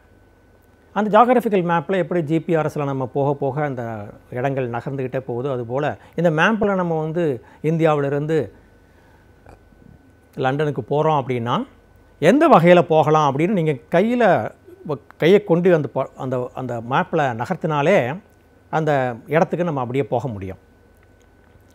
அதுக்கு மூலகாரணமாக இருக்கிறது நம்ம ஏற்கனவே சொன்ன மாதிரி கேமரா, ஒரு ப்ரொஜெக்டரு அல்லது ஒரு கையில் போடக்கூடிய அந்த பட்டைகள். இது இந்த பட்டைகள் பார்த்திங்கன்னா சிகப்பு, மஞ்சள், பச்சை, நீலம் என்ற 4 கலரில் இருக்கும். நம்முடைய விரல்கள் நுனியில் இந்த பட்டைகளை பொருத்திடுவாங்க. இந்த பட்டைகள் இந்த 4 வகையான சாதனங்களோடு இணைக்கப்பட்டிருக்கும். அப்போ அந்த ஜியாகிரபிக்கல் மேப்பில் கையை வச்சு அப்படியே கொண்டு போனோம்னா நம்ம கட்டை விரல்லையும் அல்லது ஆள்காட்டி விரல்லையும் இருக்கிற இந்த பட்டைகள் நம்மளை அந்த இடத்துக்கு அப்படியே கொண்டு போகும். இது ஒரு வகை. புகைப்படம் எடுக்க முடியும். அதுக்கு தனியாக கேமரா வேணும்னு அவசியம் கிடையாது. நம்மக்கிட்ட இருக்கிற இந்த இன்ஸ்ட்ருமெண்ட்லேயே பண்ண முடியும். உதாரணமாக இந்த கையில் இருக்கிற இந்த பட்டைகள் ஏற்கனவே இந்த இடத்துல சுற்றப்பட்டிருக்கு. இது நம்முடைய மற்ற சாதனங்களோடு இணைக்கப்பட்டிருக்கு. இப்படி ஒரு ஸ்கொயர் டைப்பில் நம்ம கையை கொண்டு போனோம்னா இந்த சதுரத்துக்குள்ளார விழக்கூடிய காட்சிகள், படங்களை அப்படியே படம் பிடிச்சிடும். ஸோ ஒருத்தரை படம் பிடிக்கணும்னா தனியாக கேமரா வேணாம், இந்த கைகளை வச்சு இப்படி பண்ணாலே போகிறோம், படம் பிடிக்கப்பட்டோம். சரி, இந்த பிடிக்கப்பட்ட படத்தை எங்கே வைக்கலாம் அப்படின்னா நம்ம கம்ப்யூட்டருடைய டெஸ்க்டாப்பில் வைக்கலாம், இல்லை இந்த செவுத்தில் பதிக்கலாம், இல்லை உங்களுடைய நோட் புக்கில் அதை பதிவு பண்ணலாம். சரி, அப்படி பதிவு பண்ண புகைப்படத்தை சிறிதாகவும் பெரிதாகவும் அப்படியே ஜூம் பண்ணவும் முடியும். ஆக புகைப்படம் எடுக்க முடியும், டெலிஃபோன் பண்ண முடியும், அல்லது ஒரு மேப்பை ப்ரௌஸ் பண்ண முடியும். இதோட முக்கியமாக நான் சொன்ன மாதிரி, ஏற்கனவே சொன்ன மாதிரி, ஒரு ஆப்ஜெக்டே நம்ம அதோட தொடர்பு கொண்டு பேச முடியுங்கிறது இன்னொரு உதாரணம் சொல்லப்போனால், உங்கள் கையில் விமானத்தில் பயணிக்க வேண்டிய ஒரு போர்டிங் பாஸ் கையில் இருக்குன்னு வச்சுங்களேன். அந்த போர்டிங் பாஸ்க்கை நீங்கள் இந்த கையில் இருக்கிற இந்த பட்டைகள் மூலம் நீங்கள் வச்சு பார்க்குறப்ப இந்த போர்டிங் பாஸை வச்சு இந்த கிளம்பக்கூடிய விமானம் சரியான நேரத்தில் கிளம்புமா, எந்த நேரத்தில் கிளம்ப போகுது அப்படின்னு தெரிஞ்சுக்கலாம். அதே மாதிரி ஒரு புத்தகம் வாங்க போகிறீங்க அப்படின்னா அந்த புத்தகத்தினுடைய ஒரு ரிவ்யூவை அதை பற்றி நிறைய பேர் எழுதியிருப்பாங்க. நல்ல புத்தகமாக என்ன, எவ்வளோ காப்பிகள் விற்கப்பட்டிருக்கு, ஆசிரியர் யார், பப்ளிஷர் யார் என்ற முழு தகவலையும் நம்ம இதில் பார்க்க முடியும். ஆக எந்த ஒரு ஆப்ஜெக்டையும் நம்ம தகவல் மூலம் தொடர்பு கொண்டு அதோடு அளவாளக்கூடிய இந்த தொழில்நுட்பத்திற்கு பேர் 6th சென்ஸ். இது குறிப்பாக உடல் ஊனமுற்றோர்களுக்கு அல்லது நல்ல கண் தெரியாதவர்கள் வச்சுங்களேன், அவங்களுக்கு இது ரொம்ப பயன்படும். முன்னைய ஜனாதிபதி அப்துல் கலாம் அவர்கள் இந்த மிஸ்ட்ரியோட பேசுகிறப்ப இந்த தொழில்நுட்பத்தை ரிமோட் சென்சிங்கோடு ஏன் கொண்டு வந்து நீங்கள் இணைக்கக்கூடாது அப்படிங்கிற மாதிரி பேசியிருக்காங்க. இந்த தொழில்நுட்பம் உண்மையிலேயே ஒரு மாற்றுத்திறனாளிகளுக்கு இது ஒரு பெரிய வரப்பிரசாதம் என்று சொல்லலாம். நம் சுற்றுச்சூழல் தூய்மையாக இருந்தால்தான் நம்முடைய சமூகம் சிறப்பாக இருக்கும். நம் சுற்றுச்சூழலை எவ்வாறு தூய்மையாக வைத்துக் கொள்ளலாம், சுற்றுச்சூழலை மாசுபடாமல் எவ்வாறு தவிர்க்கலாம் என்பதை பற்றி இன்றைக்கும் நம்மிடையே பேச வந்திருக்கிறார் டாக்டர் வின்சென்ட் அவர்கள். நிகழ்ச்சியில் நிறைவு பகுதியாக வரவிருப்பது சுற்றுச்சூழல்.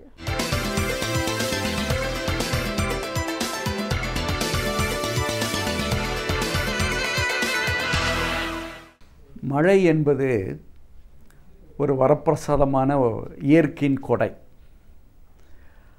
ஆனால் அந்த இயற்கையின் கொடையாக இருக்கக்கூடிய அந்த மழை தற்சமயம் இன்னலை தந்து கொண்டிருக்கிறது. அதனால் பல நேரங்களில் பல சங்கடங்களை சந்தித்து கொண்டிருக்கிறோம். ஆனால் எந்த காலத்திலும் மழைநீர் ஒரு தர்ம சங்கடத்தை தரக்கூடிய ஒரு சூழலுக்கு அது இயற்கையாக இருப்பதனால் அந்த தீமையை செய்வதில்லை. ஆனால் மழை பொழிகிற பொழுது அந்த மழை கடந்து செல்லக்கூடிய பாதைகள் நம்மளால் அமைக்கப்பட்டிருக்கிறதா என்ற ஒரு வினாவை எழுப்புகிற பொழுது அதனுடைய வழித்தடங்கள் சரியாக நாம் அமைத்து தராதனுடைய காரணமாக, இன்னும் சொல்ல வேண்டும் என்றால் அந்த நீரை சேகரிக்கக்கூடிய ஒரு வாய்ப்பை நாம் தவறிவிட்டதனுடைய காரணமாக, இன்னும் சொல்ல வேண்டுமென்றால் பல திட்டங்களை தீட்டி அதன் மூலம் இந்த மழை நீரை, கொடையாக இருக்கக்கூடிய அந்த மழை நீரை சேகரிக்கின்ற அந்த முறையில் நாம் தவறிவிட்டதனுடைய காரணமாகத்தான் எப்பொழுதெல்லாம் மழை பொழிகிறதோ அப்பொழுது எல்லாமே அது நமக்கு இன்னலாக மாறிக்கொண்டிருக்கிறது என்பதை முதலில் நாம் தெரிந்து கொள்ள வேண்டும். ஏனென்றால் இயற்கையின் கொடையாக நமக்கு வரக்கூடிய அந்த மழை எப்படி நமக்கு இன்னலை தர முடியும் என்பதுதான் இன்றைக்கு ஒரு பெரிய கேள்வியாக இருக்கிறது. அதன் அடிப்படையில் நாம் என்னென்ன சில வேலைகளை நாம் செய்திருக்க வேண்டும். ஏனென்றால் மழை நீரை வரவேற்பது நம்முடைய கடமை. அப்படி வரவேற்பதற்குரிய தயாரிப்புகள் நாம் செய்திருக்கிறோமா என்றால் இல்லை என்று தான் சொல்ல வேண்டியிருக்கிறது. ஏனென்றால் நம்முடைய மழை நீரை சேகரிக்கின்ற அந்த முறை இன்று கூட சரியான முறையில் பின்பற்றப்படவில்லை. பொதுவாகவே நகரங்களை எடுத்துக்கொண்டால் மழைநீர் வடிகால் வாய்க்கால் என்று சொல்லுகிற ஒரு வசதி செய்யப்பட்டிருக்கிறது அல்லது செய்யப்பட்டிருக்க வேண்டும் என்ற இரு நிலையை நான் குறிப்பிட விரும்புகிறேன். எங்கு நாம் மழைநீர் வடிகால் வாய்க்காலை சரியான முறையில் பராமரித்திருக்கிறோம் என்று பார்த்து அதை கணக்கிடுகிற பொழுது அத்தகைய இடங்களில் மழைநீர் தேக்கம் அற்று அங்கு சிறப்பான ஒரு சூழல் நிலவக்கூடிய ஒரு வாய்ப்பு இன்று கூட இருந்து கொண்டிருக்கிறது. அதே நேரத்தில் இந்த மழைநீர் வடிகால் வாய்க்காலை நாம் சரியான முறையில் பராமரிப்பு அற்று, இன்னும் சொல்ல வேண்டுமென்றால் பல இடங்களில் இன்று கூட மழைநீர் வடிகால் வாய்க்கால் இல்லாத சூழல் உருவாகி இருக்கிற அந்த காலகட்டத்தில் இந்த நீர் எங்கே செல்வது என்பது தெரியாமல் அது நாம் வாழுகிற இடங்களை நோக்கி நகர்ந்து கொண்டிருப்பதனுடைய காரணமாகத்தான் எப்பொழுது மழை வருகிறதோ அது நமக்கு இன்னலாக மாறிவிடுகிறது. இன்னும் சொல்ல வேண்டுமென்றால் மழைநீர் என்பது நமக்கு இன்பத்தை தரக்கூடியது. ஆனால் அது இன்னலாக மாறிக்கொண்டுவதற்கு காரணம் இதுதான் என்பதை நாம் முதலில் புரிந்து கொள்ள வேண்டும். அடுத்து மழைநீர் என்பது சுத்தமான நீர். ஆனால் அது பூமியில் வந்து அங்கே ஏற்படுகிற மாற்றங்களை அடிப்படையில் அது அசுத்தமான நீராக மாறிவிடுகிறது. இன்று கூட உலகத்திலே சுத்தமான நீர் என்று சொன்னால் அது மழை நீர் தான். ஏனென்றால் அது H2O என்று சொல்கிறோமே, அந்த வேதியியல் பண்பிற்கு ஏற்ப அந்த மழைநீர் எத்தகைய ஒரு பொல்யூஷன் என்று சொல்கிறோமே, மாசு அற்று மிகவும் சிறப்பாக இருக்கிறது. ஆனால் தான் அந்த காலத்தில் மழை நீரை பிடித்து பல மாதங்கள் வைத்து பராமரிப்பதோடு இல்லாமல் அதை குடிப்பதற்கும் வீட்டிற்கு தேவையான சமையலை செய்வதற்கும் அதை பயன்படுத்தி வந்த ஒரு காலகட்டம். ஆனால் இன்றைக்கு மழை நீரை நாம் பயன்படுத்த முடியுமா என்று நினைத்து பார்க்கிற பொழுது அதற்குரிய வாய்ப்பு மிகவும் குறைவாகத்தான் இருக்கிறது. ஏனென்றால் நம்முடைய சுற்றுச்சூழலை ஒட்டி இருக்கிற இடங்களை வைத்து பார்க்கிற பொழுது, அது தெருக்களில் வைத்து பார்க்கிற பொழுது குப்பைகள் கோபுரங்களாக ஆய்கொண்டிருக்கிறது. அவ்வாறு ஆய்கொண்டிருக்கிற அந்த காலகட்டத்தினால் மழைநீர் வருகிற பொழுது அந்த குப்பையின் வழியாக அது ஓடுகிற பொழுது பல கிருமிகளை உள்ளடக்கி வைப்பதோடு இல்லாமல் மழை பொழிந்த அடுத்த 2 நாட்களிலே பல நோய்கள், தொற்று நோய்கள் வருவதற்கு அது வழிவகை செய்து விடுகிறது. ஆனால்தான் மழை நேரங்களில் பல பேர் பல இன்னலுக்கு ஆளாவதில், அதிலும் குறிப்பாக நோய்களுக்கு அதிகமாக ஆளாவதற்கு காரணமே இந்த குப்பைகளை சரியான முறையில் பராமரிப்பதனுடைய காரணமாகத்தான். ஆனால்தான் நம்முடைய இடங்களை எந்த அளவிற்கு சுத்தமாக வைத்துக் கொள்கிறோமோ, அது வடிகால் வாய்க்கால் என்று சொல்லுகிற அளவிற்கு இருந்தாலும் சரி, அல்லது அந்த நீரை வடிகட்டி எடுத்துக்கொண்டு ஒரு சிறந்த இடத்தில் சேகரிக்கின்ற ஒரு சூழலையும் நாம் செய்கிற பொழுது நிச்சயமாக இந்த மழை நீர் நமக்கு ஒரு வரப்பிரசாதமாகத்தான் அமையும். இதை மனதில் வைத்துக்கொண்டு பல சூழ்நிலையில் இந்த நீரை எந்த அளவிற்கு நாம் சரியான முறையில் பயன்படுத்தலாம் என்று சேகரிக்கின்ற அந்த முறையையும் பயன்படுத்துகிற பொழுது நான் ஒரே ஒரு செய்தியை குறிப்பிட விரும்புகிறேன். பொதுவாகவே ஒரு நல்ல விஷயங்களுக்கு மேலை நாடுகளில் உதாரணம் காட்டுகிற ஒரு சூழல் இருந்தால் கூட, இன்று கூட இந்த மழை நீரை சேகரிக்கிற முறையில் பல மேலை நாடுகள் மழை பொழிந்தவுடன் அந்த நீரை, இன்னும் சொல்ல வேண்டுமென்றால் நிலத்தடி நீர் என்று சொல்வார்களே, அந்த அளவிற்கு நிலத்தடி வழியாக, இன்னும் சொல்ல வேண்டுமென்றால் அந்த நிலத்தடி நீர் சரியான முறையில் மண்ணில் சேர்ந்து அதன் மூலம் அந்த இடத்திற்கு வேண்கிற தண்ணீரை வழங்கக்கூடிய அச்சய பாத்திரமாக அந்த இடம் மாறிவிடுகிறது. இது ஒன்று. இன்னொன்று, மழை பொழிந்தவுடன் அந்த நீர் வடிகால் வாய்க்கால் வழியாக பூமிக்கடியில் எடுத்து சென்று அது பல நீர்நிலைகளுக்கு செலுத்தப்படுகிற பொழுது எந்த ஒரு மாசுமற்று அது இருக்கிறது. ஆனால்தான் இத்தகைய மழைக்காலங்களில் நாம் எப்பொழுதுமே நம்முடைய நீரை, மழை நீரை சுத்தமாக வைத்துக்கொள்ளக்கூடிய முயற்சியை நாம் செய்தால் ஒழிய இந்த மழையினால் நமக்கு எப்பொழுதுமே இன்னல் வந்து கொண்டே தான் இருக்கும். ஏனென்றால் இன்றைக்கி சூழல் என்னவென்று கேட்டால், மழை இருந்தாலும் பிரச்சனை, மழை இல்லை என்றாலும் பிரச்சனை. மொத்தத்தில் நீர் பிரச்சனையாகவே மாறிக்கொண்டிருக்கிற இந்த காலகட்டத்தில் இயற்கையை நாம் நேசிக்கிற ஒரு முறையை பயன்படுத்துகிற பொழுது நிச்சயமாக இதற்கு ஒரு நல்ல வழி ஏற்படுவதற்கு வாய்ப்பு இருக்கிறது. ஆனால் நகரங்களிலும் கிராமங்களிலும் அது எத்தகைய வகையான செலவாக இருந்தால் கூட, அதுவும் குறிப்பாக ஒவ்வொரு மாநிலமும் இந்த முயற்சியில் இறங்கி மழைநீர் வடிகால் வாய்க்காலை உருவாக்கி அதன் மூலம் இந்த மழை நீரை சேகரிக்கிற அந்த முறையை ஏற்படுத்தி கொள்கிற பொழுது நிச்சயமாக இது நமக்கு ஒரு வரப்பிரசாதமாகத்தான் இருக்கும். அது நமக்கு நன்மை தரக்கூடியதாக இருக்கும். இல்லை என்றால் இன்னலும் துன்பம் நிறைந்ததாக சூழலாகத்தான் மாறிக்கொண்டு இருக்கும். ஆனால் மழை நீரை சேகரிக்கின்ற அந்த முறையை நிச்சயமாக நாம் செய்தாக வேண்டிய ஒரு காலகட்டம் இதுவாக இருக்கிறது.